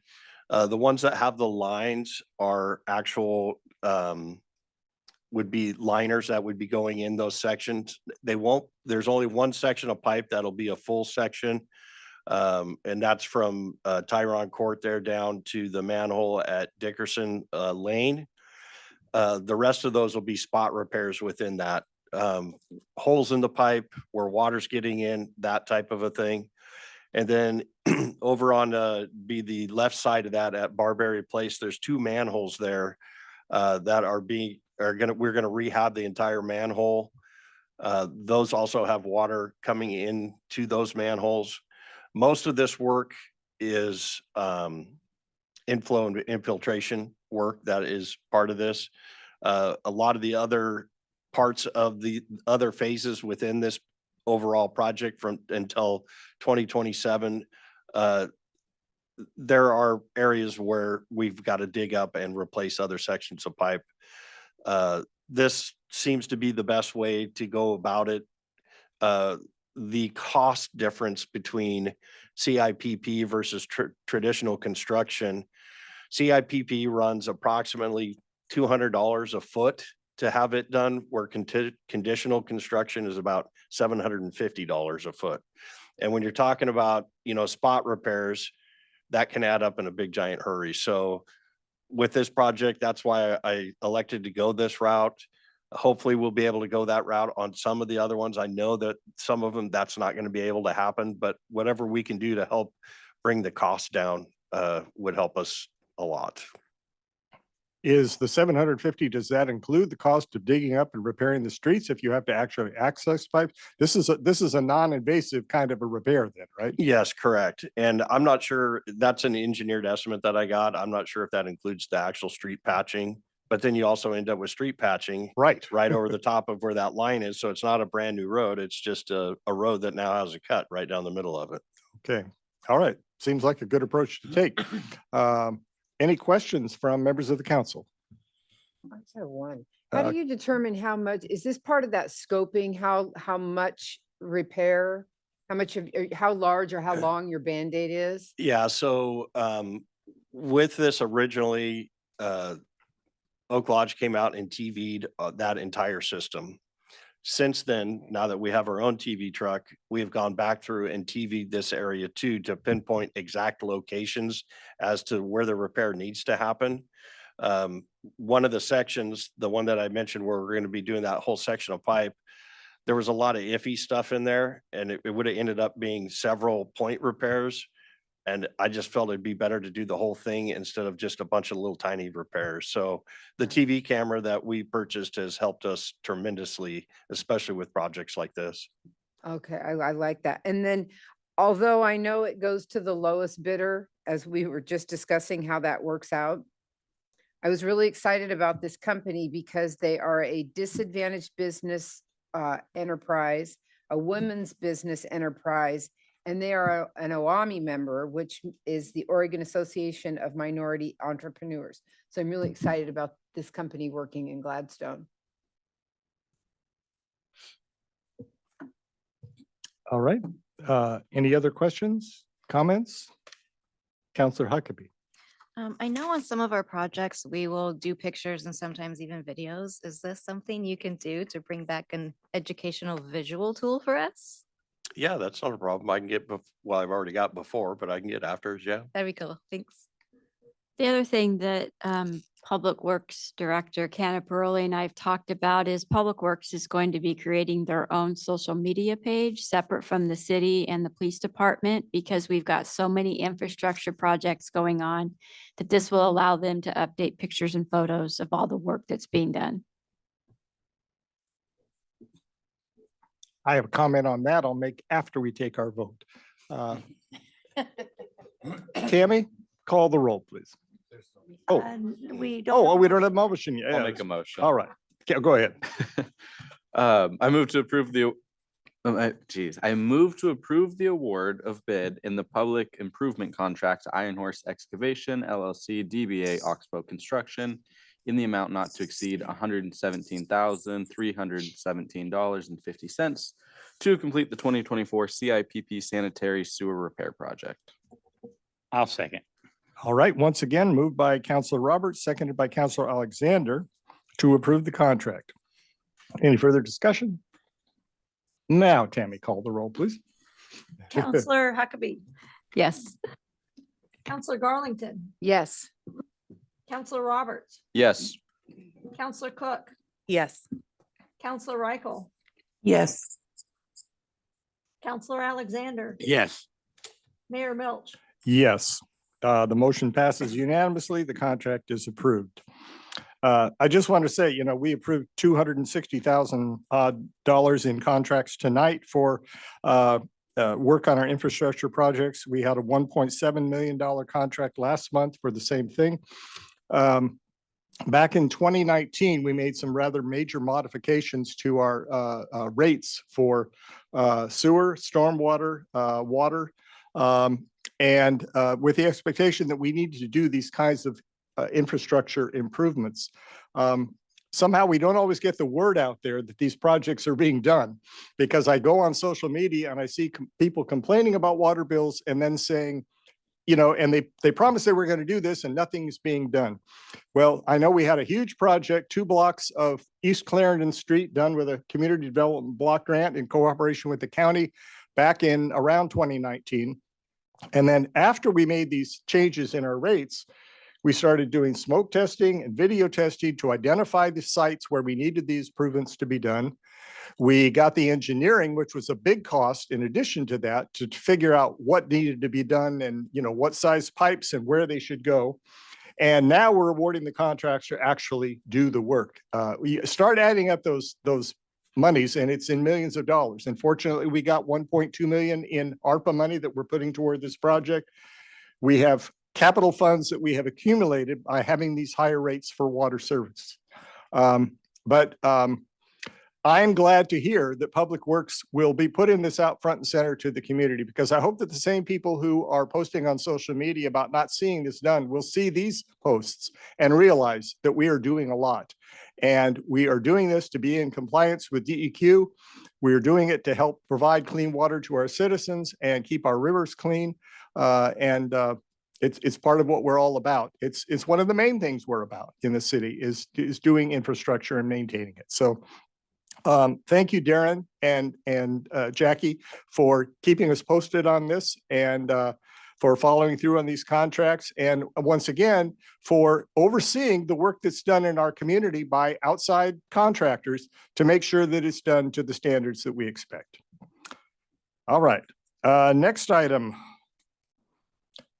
Chad Jacobs from our city attorney's office is here to talk about another resolution, resolution 1234. Chad and Administrator Betts, would you like to fill us in on this one?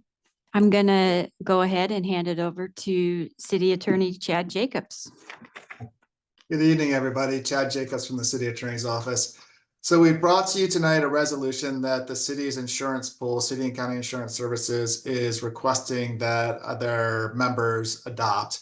And what it is a provision in state law that provides an expanded version of recreational immunity for property damage or personal injuries that arise out of the public's non-motorized use of trails and structures that occur in public easements and unimproved right-of-ways. So this is a little bit beyond the scope of the typical recreational immunity that we're familiar with that may apply in all of our parks. This is really just limited to easements and right-of-ways. And basically what happened is the city of Portland lobbied for and got this statute enacted specifically for them. So it automatically applies to cities with a population of 500,000 or greater. For cities with a population of less than 500,000, we have to affirmatively opt in by passing a resolution or ordinance. So that's exactly what this resolution does tonight. It affirmatively opts in to this expanded recreational immunity, and it is being recommended by our insurance pool, which is why we brought it for you for consideration tonight. I did want to provide one update to the memo that we provided to you in between the time that we wrote that memo and the short legislative session that just ended. The legislature did attempt to address some of the issues that arose out of the city of Newport case that I mentioned in the memo. They basically added some language to try to address that situation, which will also help with recreational immunity, hopefully alleviate some of the concerns that CIS has raised. I've reviewed that bill. I'm not sure that it truly accomplishes everything that we need it to do, but what the legislature did is they provided an automatic sunset of that language. So that language is only good for 1 year and it will automatically expire on January 2nd, 2026. And the idea is that both the trial lawyers, CIS, other interested parties are supposed to get together in the interim and come up with some language to address these issues to bring back to the legislature during the legislative session in 2025. So because that is still an unresolved issue as well, it's another reason that we should move forward and go ahead and adopt this resolution. It certainly doesn't address all the issues that arose in that Newport case or other sort of issues that may arise on city parklands, for example. But at least if injuries do occur on trails and that are on public easements or unimproved public right-of-ways, it'll provide us a little bit extra protection. So based on CIS recommendation and our analysis of the law, we are recommending that you go ahead and adopt this resolution and opt into the expanded protection that the statute affords. With that, I'll answer any questions that you may have. And again, we recommend adoption of the resolution. Thank you, City Attorney Jacobs. The one part of this I think that was confusing to at least a couple of us on the council was because of the context in which this was developed and the term recreational immunity, we tended to associate it with parks and thought that we were taking some action that would affect mostly our parks. But you do make reference to public easements and unimproved rights of way. Can you give us some examples within the city of Gladstone of what kind of constitutes a public easement and unimproved right of way? Where would we be concerned about someone tripping and falling and suing the city on that kind of a situation? It's not a perfect example, but you just talked about some easements tonight, some public easements that we have, sewer easements. And, there's all kinds of easements that the city has that sometimes allow the public to traverse across those easements. And it could be just going from one area to another. It could be that it's just a public utility easement that allows people, that's not otherwise blocked off, that people are walking across that property, for purposes of getting from one place to another. And so in these situations, really what the law was enacted to do was to talk about, trails and other sorts of things that are in public rights of way. There's a lot of times where a public right of way is dedicated to the city, but we don't improve it yet, because it's just not needed to be improved quite yet. And so if you look at the platting of the city, sometimes there's rights of way that exist on a map, but there's no actual street there because it hasn't been improved yet. And so if that area is open for the public to traverse across and they do so and they get injured, this would protect us in that regard. Generally speaking, the general recreational immunity, the broad recreational immunity that applies to any property owner opening up their property, should also protect us in those situations. It's only because of the city of Newport case that this new provision in 105.668 really came to the attention of CIS and everyone else and said, because of this limitation in the city of Newport case, we should really enact these resolutions or ordinances to opt into 105.668 just to provide us extra protection in case something happens. Honestly, I don't think the likelihood of injuries occurring on these types of properties are that great. But if for some crazy reason it does, it's better to have this protection than not. Sure. Thank you. That's helpful to me. Councilor Garlington, that helped answer some of the questions you had on this issue too. Kind of you and I both were kind of thinking in terms of parks more than other things. And in fact, that just kind of segues into my question. Being a member of the Friends of Gladstone Nature Park, do I need to recuse myself from this in any way? Okay, thank you. All right. Thank you for bringing up that question. Other questions or comments from council members? Well, Councilor Alexander. I just doing it so everyone could hear because I asked Jackie earlier, but so this is right here, while engaged in recreational activities. All right. So this also includes like our new play structure, correct?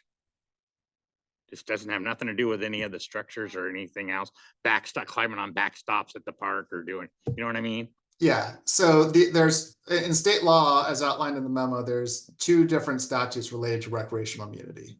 The first one is a more general one that basically applies to those exact situations where someone's on a play structure, someone's just playing soccer in the park or baseball in the park, pickleball on the pickleball courts, all those situations where we're not charging for the use of that property, we generally have recreational immunity. And that's the sort of general recreational immunity statute. This is a more nuanced provision that really solely relates to basically public easements and rights of way that are undeveloped. And if someone's using those for recreational purposes, it just applies purely to that and expands to nonprofits that do work, in fixing those rights of way and things of that nature. All right. Thank you. All right. Any other questions? Would someone like to make a motion on this? I would make a motion that we approve resolution number 1, 2, 3, 4. A resolution adopting the limitation of liability for certain claims arising from the use of trails or structures within the public easements and unimproved rights of way under ORS 105.668. It's been moved by Counselor Roberts. Is there a I'll second? second. All right, Counselor Reichel seconded the motion. Any further discussion? Tammy, will you call the roll, please? Counselor Garlington, Yes. Counselor Roberts, Yes. Counselor Cook, Yes. Counselor Reichel, Yes. Counselor Alexander, Yes. Counselor Huckabee, Yes. Mayor Milch. Yes, the resolution is approved. Thank you, Chad, for your work on this. Last item on our agenda, no, not the last. No, we're getting there. Second to last item on our agenda. An ordinance number 1529 adopting the creation of a youth council. This is an item we worked on at a previous work session. So Administrator Betts. Thank you, Mayor and City Council. Yes, tonight is the night that we have brought forth to you an ordinance in the creation of a youth council and adding a new chapter to Title II of the Gladstone Municipal Code. Your staff report gives a brief overview of all the work that's gone into this for the last year. You've received presentations from Happy Valley, Oregon City, West Lynn. We've met with the school board, and Counselor Roberts and Counselor Huckabee and I have also met with administration at the Gladstone High School. We had a work session in February to go over the draft code language that is with you tonight. We did make one change out of that work session, and that was under membership. Counselor Garlington asked that we change, instead of it reading for a second term, we changed it to an additional term. That was the only modification to the language that we made. Also in your staff report, you will notice that I've included a timeline. So if the city council does adopt this tonight, even though the ordinance will become effective in 30 days, on Thursday, we will begin recruiting and promoting for the applications. That will end on on April 22nd through May 3rd. We will conduct the interviews. And then we're hoping to come back May 14th to appoint members. In August, we would schedule a special work session with the youth council to discuss a work plan. And then we would begin in the fall, which is September of 2024, bringing them to the city council to be administered the oath of office and then begin their duties for next year. So very excited. We have a lot of support from the school district in helping us promote this. We'll be accepting applications until April 18th. Also, under staff recommendations, I'd like you to formally appoint Council President Luke Roberts as the City Council liaison to the Youth Council and Counselor Huckabee as the alternate. So if you have any questions, the three of us are happy to answer them. All right. Any questions from just other want members of the council? Stand up and give you three a standing ovation because this is awesome work. I appreciate your extra time.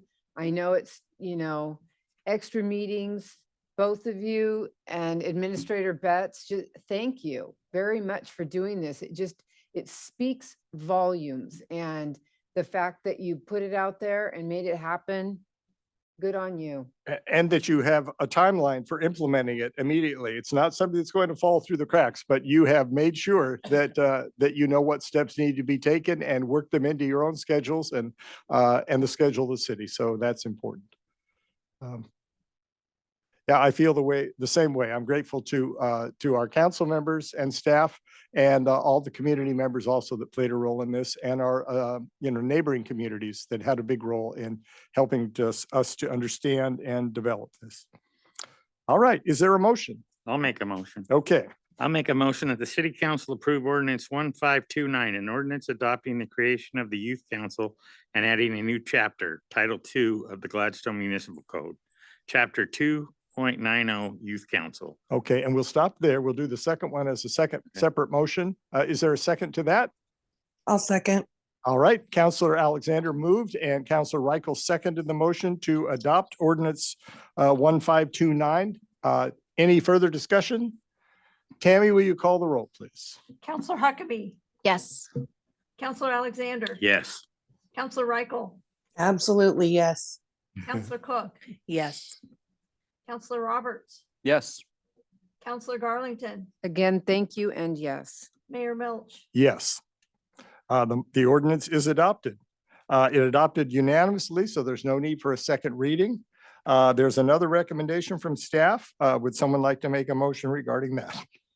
I would make that motion also that the city council formally appoint Council President Luke Roberts as the city council liaison to the youth council and Counselor Huckabee as the alternate. I second the motion. Moved by Counselor Alexander, seconded by Counselor Cook to appoint a liaison and an alternate, Counselor Roberts and Counselor Huckabee respectively. Any further discussion? I have one question. Remind me again how you're going to, if that doesn't fall at the same time that we appoint our council appointments at the first of the year, how are we doing that again?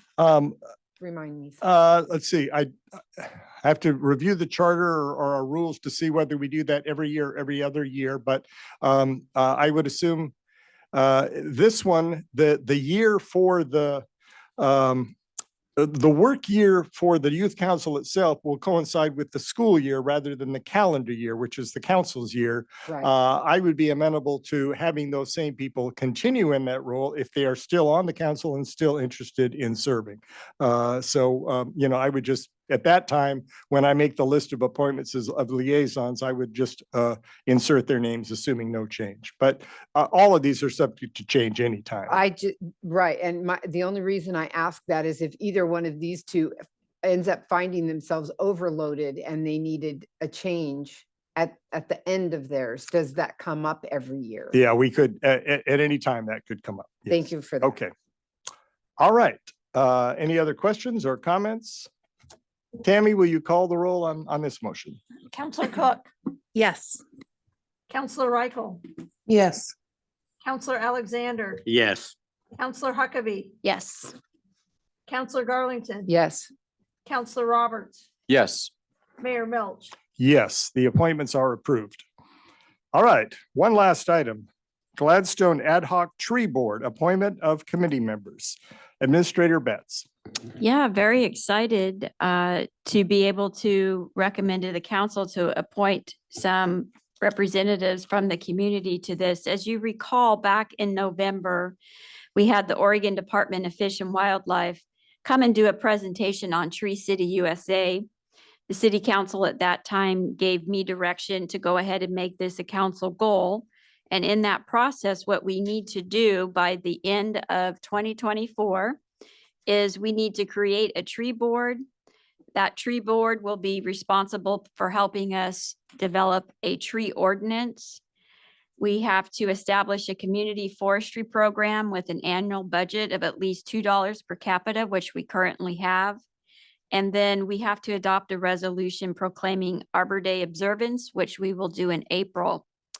So the city advertised for volunteers to be on the ad hoc tree board. We gave them some roles and responsibilities, which is outlined in your staff report.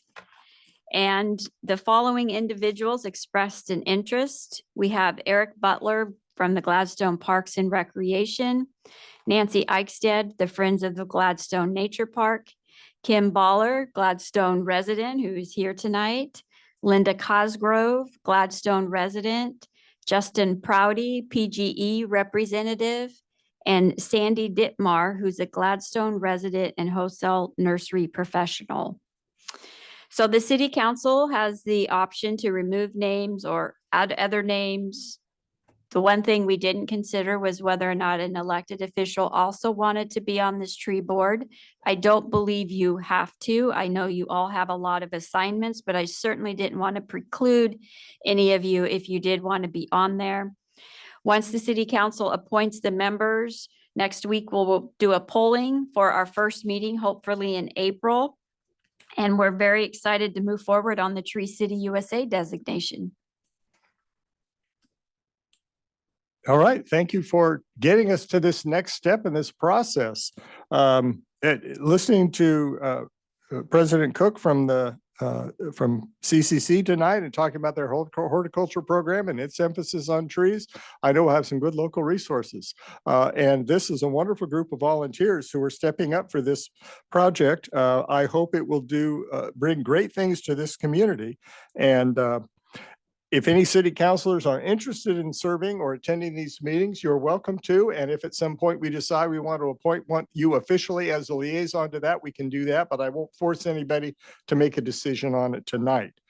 So are we in agreement that we appoint these 6 volunteers to be our initial ad hoc tree committee? I see heads nodding. All right. I will then make that appointment and do it with the concurrence of our board, of our council then. So thank you, Kim, for being here tonight and for volunteering. I hope you will all bring wonderful ideas and a great enthusiasm for trees and what they can do to a community. We're going to take them on a field trip to the cedar tree on Evergreen Lane.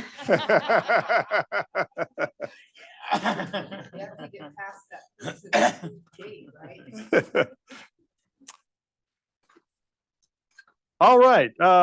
Is there any business carried forward? I have nothing. Thank you. All right. And do we have anyone who requested to speak business from the audience? We have not received any requests. All right. So we'll go to business from the council. We'll see. We'll start on the far left end and work our way over. So Councilor Garlington, you may begin. The senior center had a pop-up art show that unfortunately I missed, but the pictures in here were awesome. And I saw that there will be another one in June that will be on Dartmouth and Portland Avenue, I believe. So it must be just happening in that corridor somewhere, I believe the sign said. I'm really excited. I love having art in this area. I can't draw any more than a stick figure, but I'm just really excited to come and see, because I love going to the holiday bazaar or the holiday bazaar. I'm just going to call it a bazaar at the center and seeing all of the great crafts that people do. I think it just brings community together. It gives another reason to bring our community together. So I'm really excited about that. Arbor Day tree planting. I know that I bamboozled some of you after the Public Works tour, but on Arbor Day, which is part of our Tree City thing, we are going to plant a tree at the nature park, and the tree will be a community tree this year. And what I'm looking for is we're going to have our plant sale goes from 9 to 2, which is 6 hours. And I'm hoping to ask all of you if you could donate 1 hour of your day. And what you would do is there will be a tree, there will be a pile of dirt, and the person will come up and put dirt into this hole. And then the person will get a sticker that says, I helped plant a tree for Arbor Day 2024 or something of that nature. I didn't want to send that email out because obviously that would be wrong. So I asked our Administrator Betts about it. And so I would just like to ask all of you if some of you would be willing to do that, and can Administrator Betts send that email out to ask you to ask you if any of you have time to donate that hour to help plant our tree in Gladstone. What's the date? The 27th of April. It's a Saturday. Okay. Is that okay, everybody? Okay. Again, April 27th is the Arbor Day plant sale. And then the other thing I'd like to bring up is the RC car park, the RC cars at Meldrum Bar Park. The Parks Board, even at the time that I was on the Parks Board, which has been a few years now, felt that what was happening is that the park was being manipulated, torn apart, destroyed and not cared for by this group. Now I understand that our administrator and our public works director have been in contact with one person from there. In looking at park user fees, I don't believe this group pays anything to use that area. They, where the pickleball people all pay like $12.50 to the city to do that. The gardening group, they pay to be part of that. I don't believe the city gets any of that money, but they do pay in order to use their own parcel of land there. The kids all pay to play soccer. The kids pay to play softball, and the volunteer hours to make our park better by these groups is immeasurable. And what we get from the RC car people is more destruction. Last night at the Parks Board meeting, our Public Works Director, Mr. Canaparoli, was talking about some cleanup work they've done. They're putting up some fencing. My question is, why are we paying cleanup for this group? Why are we allowing the destruction of our park in this group? The tearing out of the tree wells, the digging out of the dirt, the letting the water run incessantly during the summertime, through the hose, through our own well at that park. I feel like that we should be done promoting that piece of property to be destroyed any further. And to ask to be a tree city and then allow a parcel of our property to be ruined and our trees to be further damaged is completely counteractive. And again, they do nothing to make or enhance our park in any way. And it absolutely, every time I go down there, it brings me to tears to see what they're doing to destroy our park. It's incomprehensible to me. And I feel like as a council and as stewards of this city, that we should no longer allow that to happen at all. And I would like to have us and the Parks Board, who I know are sickened by what's going on down there, come to an agreement to either ask them to start spending money to clean up what they've done or to move on. All right, you're asking us for perhaps a change in policy, and I take it you want this to be on the agenda of a future meeting. So I'll turn to Administrator Betts and say that if you and Public Works Director Canaparoli, and with input from the Parks Board, want to bring this to the council as an item for consideration of a change in policy or a clarification of policy, I think that would be helpful. So thank you. Other matters you want to bring before? Happy St. Patrick's Day and a very blessed Easter to everyone. Thank you. Oh, and I'll Councilor, see you at the egg hunt. Councilor Roberts. Can I have a question real quick before Oh, sure. Councilor Roberts go? Is that something that the whole council needs to agree to put on an agenda? Or just at the direction of one counselor? I think the council rules say that, let me see if I brought my notes here.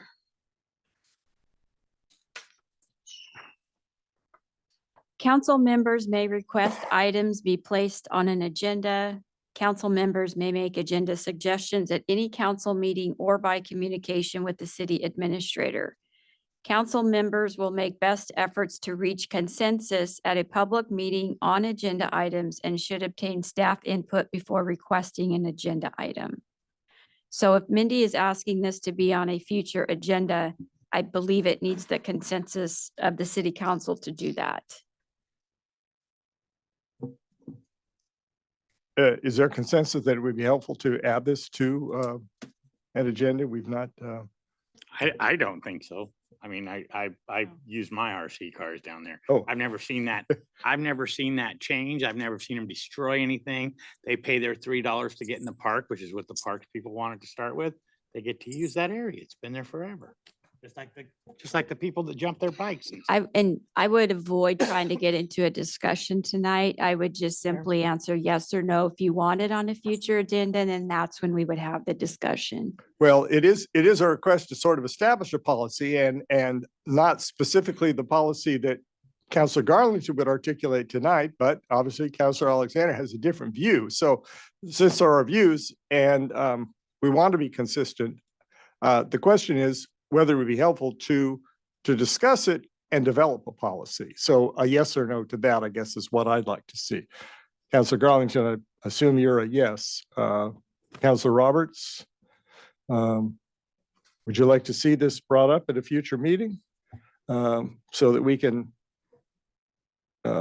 deal with some specific recommendations? No, this is not something I'd like to spend staff time on. Okay. Councilor Cook No. and Councilor Huckabee. No.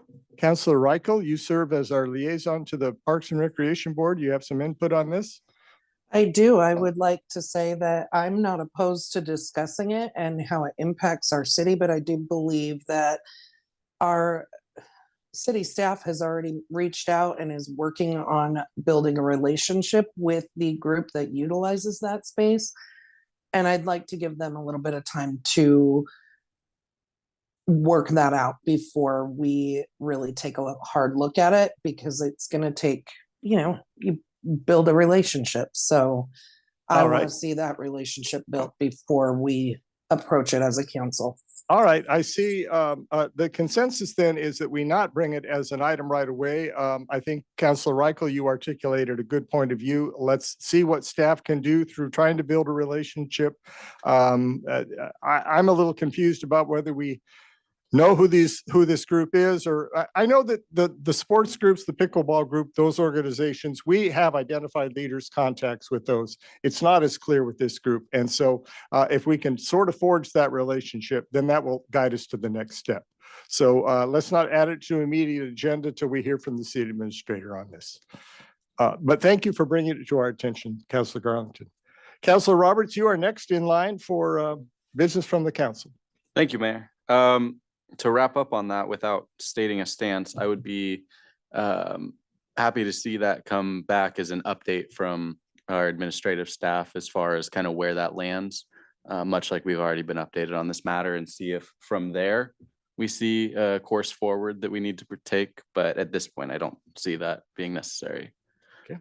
My notes this evening are only on the youth council. I just want to say thank you to the whole council for supporting this.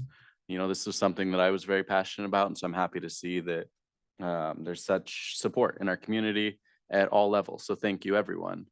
Outside of that, I'm going to be taking this to the school board tomorrow evening, just to let them know kind of where we're at with this, where we stand, not asking for anything, just letting them know.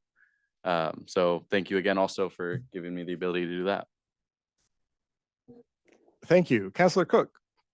Yeah. So just some appreciations. So my son goes to Candy Lane, which is a school that's just barely outside of Gladstone School District. I just want to appreciate parents and school staff there for engaging in the Safe Routes to School process.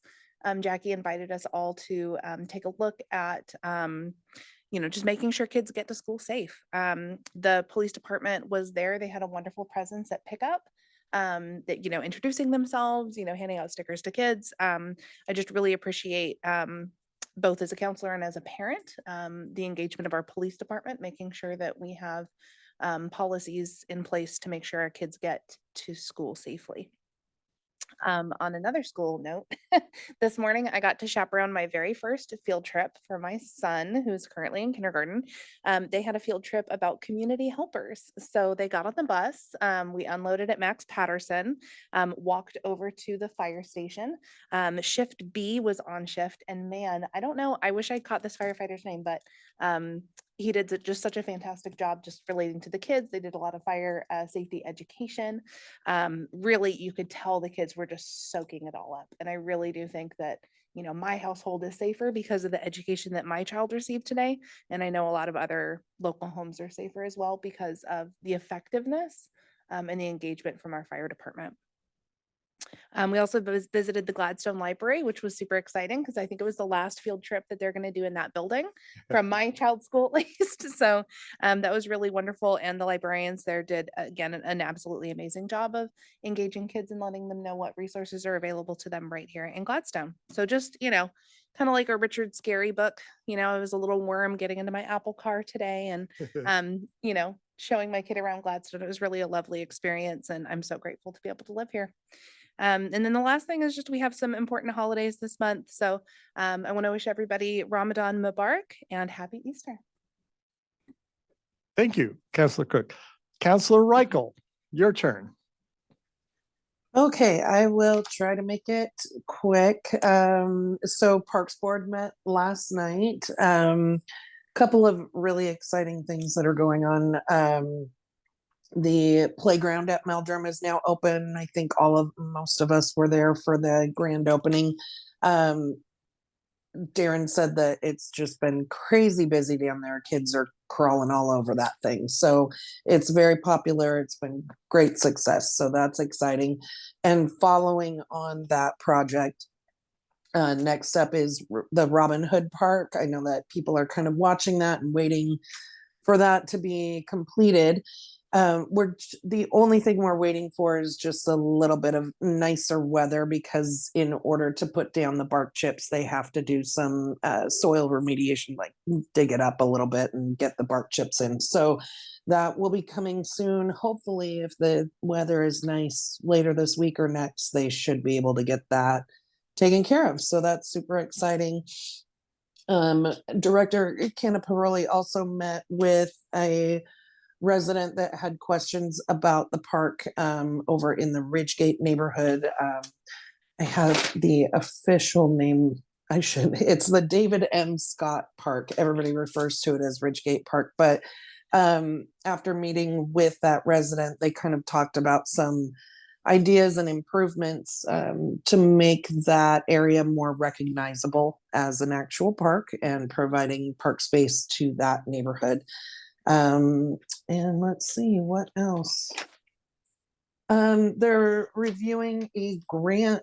The Parks Department is looking into a grant with T-Mobile to get funding to help with phase 1 of the dog park at Meldrum as well, which is part of the master plan for that area. So we're looking into that. That's super exciting. I know that a lot of people would love to have a dog park here in Gladstone. And last thing is, yes, Darren has met with a representative from the RC group and they're establishing a relationship, and I look forward to hearing how that goes. And that's all I've got. Also, congratulations, Councilor Roberts. And thank you to everybody again for the work for the Youth Council. And also thank you to our first responders for coming and talking to us about the emergency use of Narcan product to potentially save lives. So wonderful meeting you guys. Thank you. Thank you, Councilor. Councilor Alexander. Yes, thank you. So I just, one question first, this would be to Administrator Betts. I don't know, I hope I'm not the only one up here that got asked this, but probably not a day goes by where I don't get asked about the sign on Portland and Dartmouth. Have we all seen it? The mural? The mural we put up. Oh, that we got is it. bowed, but I don't know what to tell them. I tell them we're looking into it. Is that the best answer or what? Yeah, Rotator is going to schedule time to come back down and take it down and reinstall it. And they're waiting for weather to do that. Okay, that's what I just Yes. thought. It's gonna happen just Yes. wait for weather. Okay. The other thing, yes, very excited about the youth council and congratulations. And just that we're doing really good things here in Gladstone and people are noticing. So I'm happy about that. Thank you. Counselor Huckabee. Thank you. I have a lot written down tonight, so I'll probably miss some of these in the interest of time. First, I wanted to just touch base on when we are going to put the use of ARPA funds back on an agenda. I know that it is under to be set on the master plan, but I think it would be useful to talk about this sooner rather than later. I believe I'm targeting, I believe, May work session Okay. for that, Oh, look at that. It's empty right now. which is why I'm targeting it. I love it. Okay, that's all the answer I need. Thank you so much. In response to the Narcan training that the fire department did briefly this evening, there is going to be a Narcan training for city staff as well as counselors who would like to attend, and it is going to be on hands and is going to be, I believe, in the community room. Is that right? That is correct. It will be in April, and it is being put on by an organization, a nonprofit called N for N, which is formerly known as Need for Narcan. They have a good set of volunteers that come in, and they even role play with you so you are comfortable practicing what it is like to administer Narcan. They show you how to put individuals into a recovery position, and they are also now starting to train on injectable Narcan because it is possible that the nasal one is becoming a short supply in our states, obviously for reasons. So I would highly encourage everybody who can attend to do that. This organization is great. And it was started because the founder lost her son to an overdose. So highly encourage that. It is April. I don't have the exact date. I think we received that in an email. So if you guys could look that up. I wanted to touch base real quick. The Gladstone Community Event Sponsorship Program is now accepting applications. This is to help assist with development and marketing of festivals and community events and to improve and enhance existing festivals in Gladstone. It does require a one-to-one match with a maximum of $2,500 per an event, per an organizer per year. The application is on the website. Let's see. I'm gonna skip over some of this stuff. Yeah, I'll skip over all that. And lastly, I just want to say that it is Women's History Month, and we recently celebrated International Women's Day. So I just want to encourage everybody to say thank you and honor the women who have made a difference in your life. Thank you. I'll add to kind of an emphasis on youth and children in the community. I had an opportunity a couple of weeks ago to participate in Everybody Reads Day at John Wetton Elementary School. I found a book that talks about why we live where we live, a book written for children that deals with all kinds of issues of how people have come to form cities and what cities do for people in their lives. And I talk to, it always amazes me, I can talk to second graders and fourth graders and find really good insights into how they think about their city. And I got some great feedback from fourth graders who said one of the great things about Gladstone is that the places they like to go, like the consignment store for children and the library and other things, are all close together there on Portland Avenue. And when I was testifying in front of committees about whether we should have tolling on our freeways in Oregon, I tried to make a great emphasis on the importance of proximity. And every opportunity I have, I remind people that Gladstone was a former streetcar commute suburb of Portland, Oregon City, and that it was designed to be a place where you don't need a car to get around as often as people in other communities do. And I'm glad that we're forming a new stakeholders task force to look at the possibility of what we do in terms of development of the Portland Avenue area to continue that whole sense of less reliance on automobiles. And I think the kids in the elementary school really latched on to that idea of and the importance of proximity and walkability. That's, you know, they don't drive. They've got to rely on somebody else to drive. So the closer that things are that they like, the happier they are. And speaking of tolling, I think you all have heard by now that a year ago, the governor issued a notice saying we would stop postpone the collection of tolls. Now the governor's decision, based on input from our own House representative and a committee she serves on, and many other people in the county and in the community, including a hearing we had right here at Gladstone High School. Now the decision is tolling is not for Oregon. Maybe the Columbia crossing bridge, but there's a little bit confusion over it. But right now, my understanding is they want to finish the seismic upgrades to the Abernethy Bridge, and they have to figure out how to finish paying for it without tolling.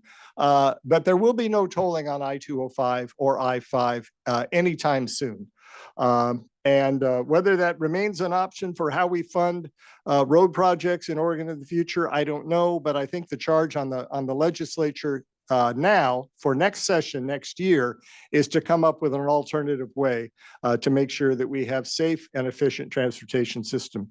So that is real good news for this community. We've spent a lot of time, and our predecessors on the city council all had strong feelings about this, that it was not good for our community.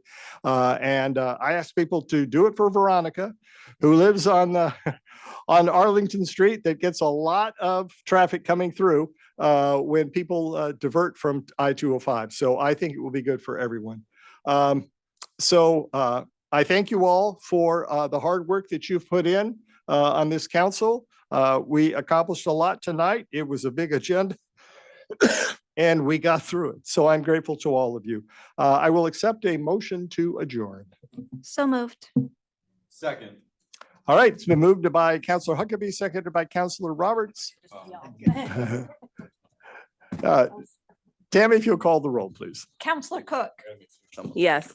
Counselor Reichel, Yes. Counselor Alexander. Yes. Counselor Huckabee. Yes. Counselor Garlington. Yes. Counselor Roberts. Yes.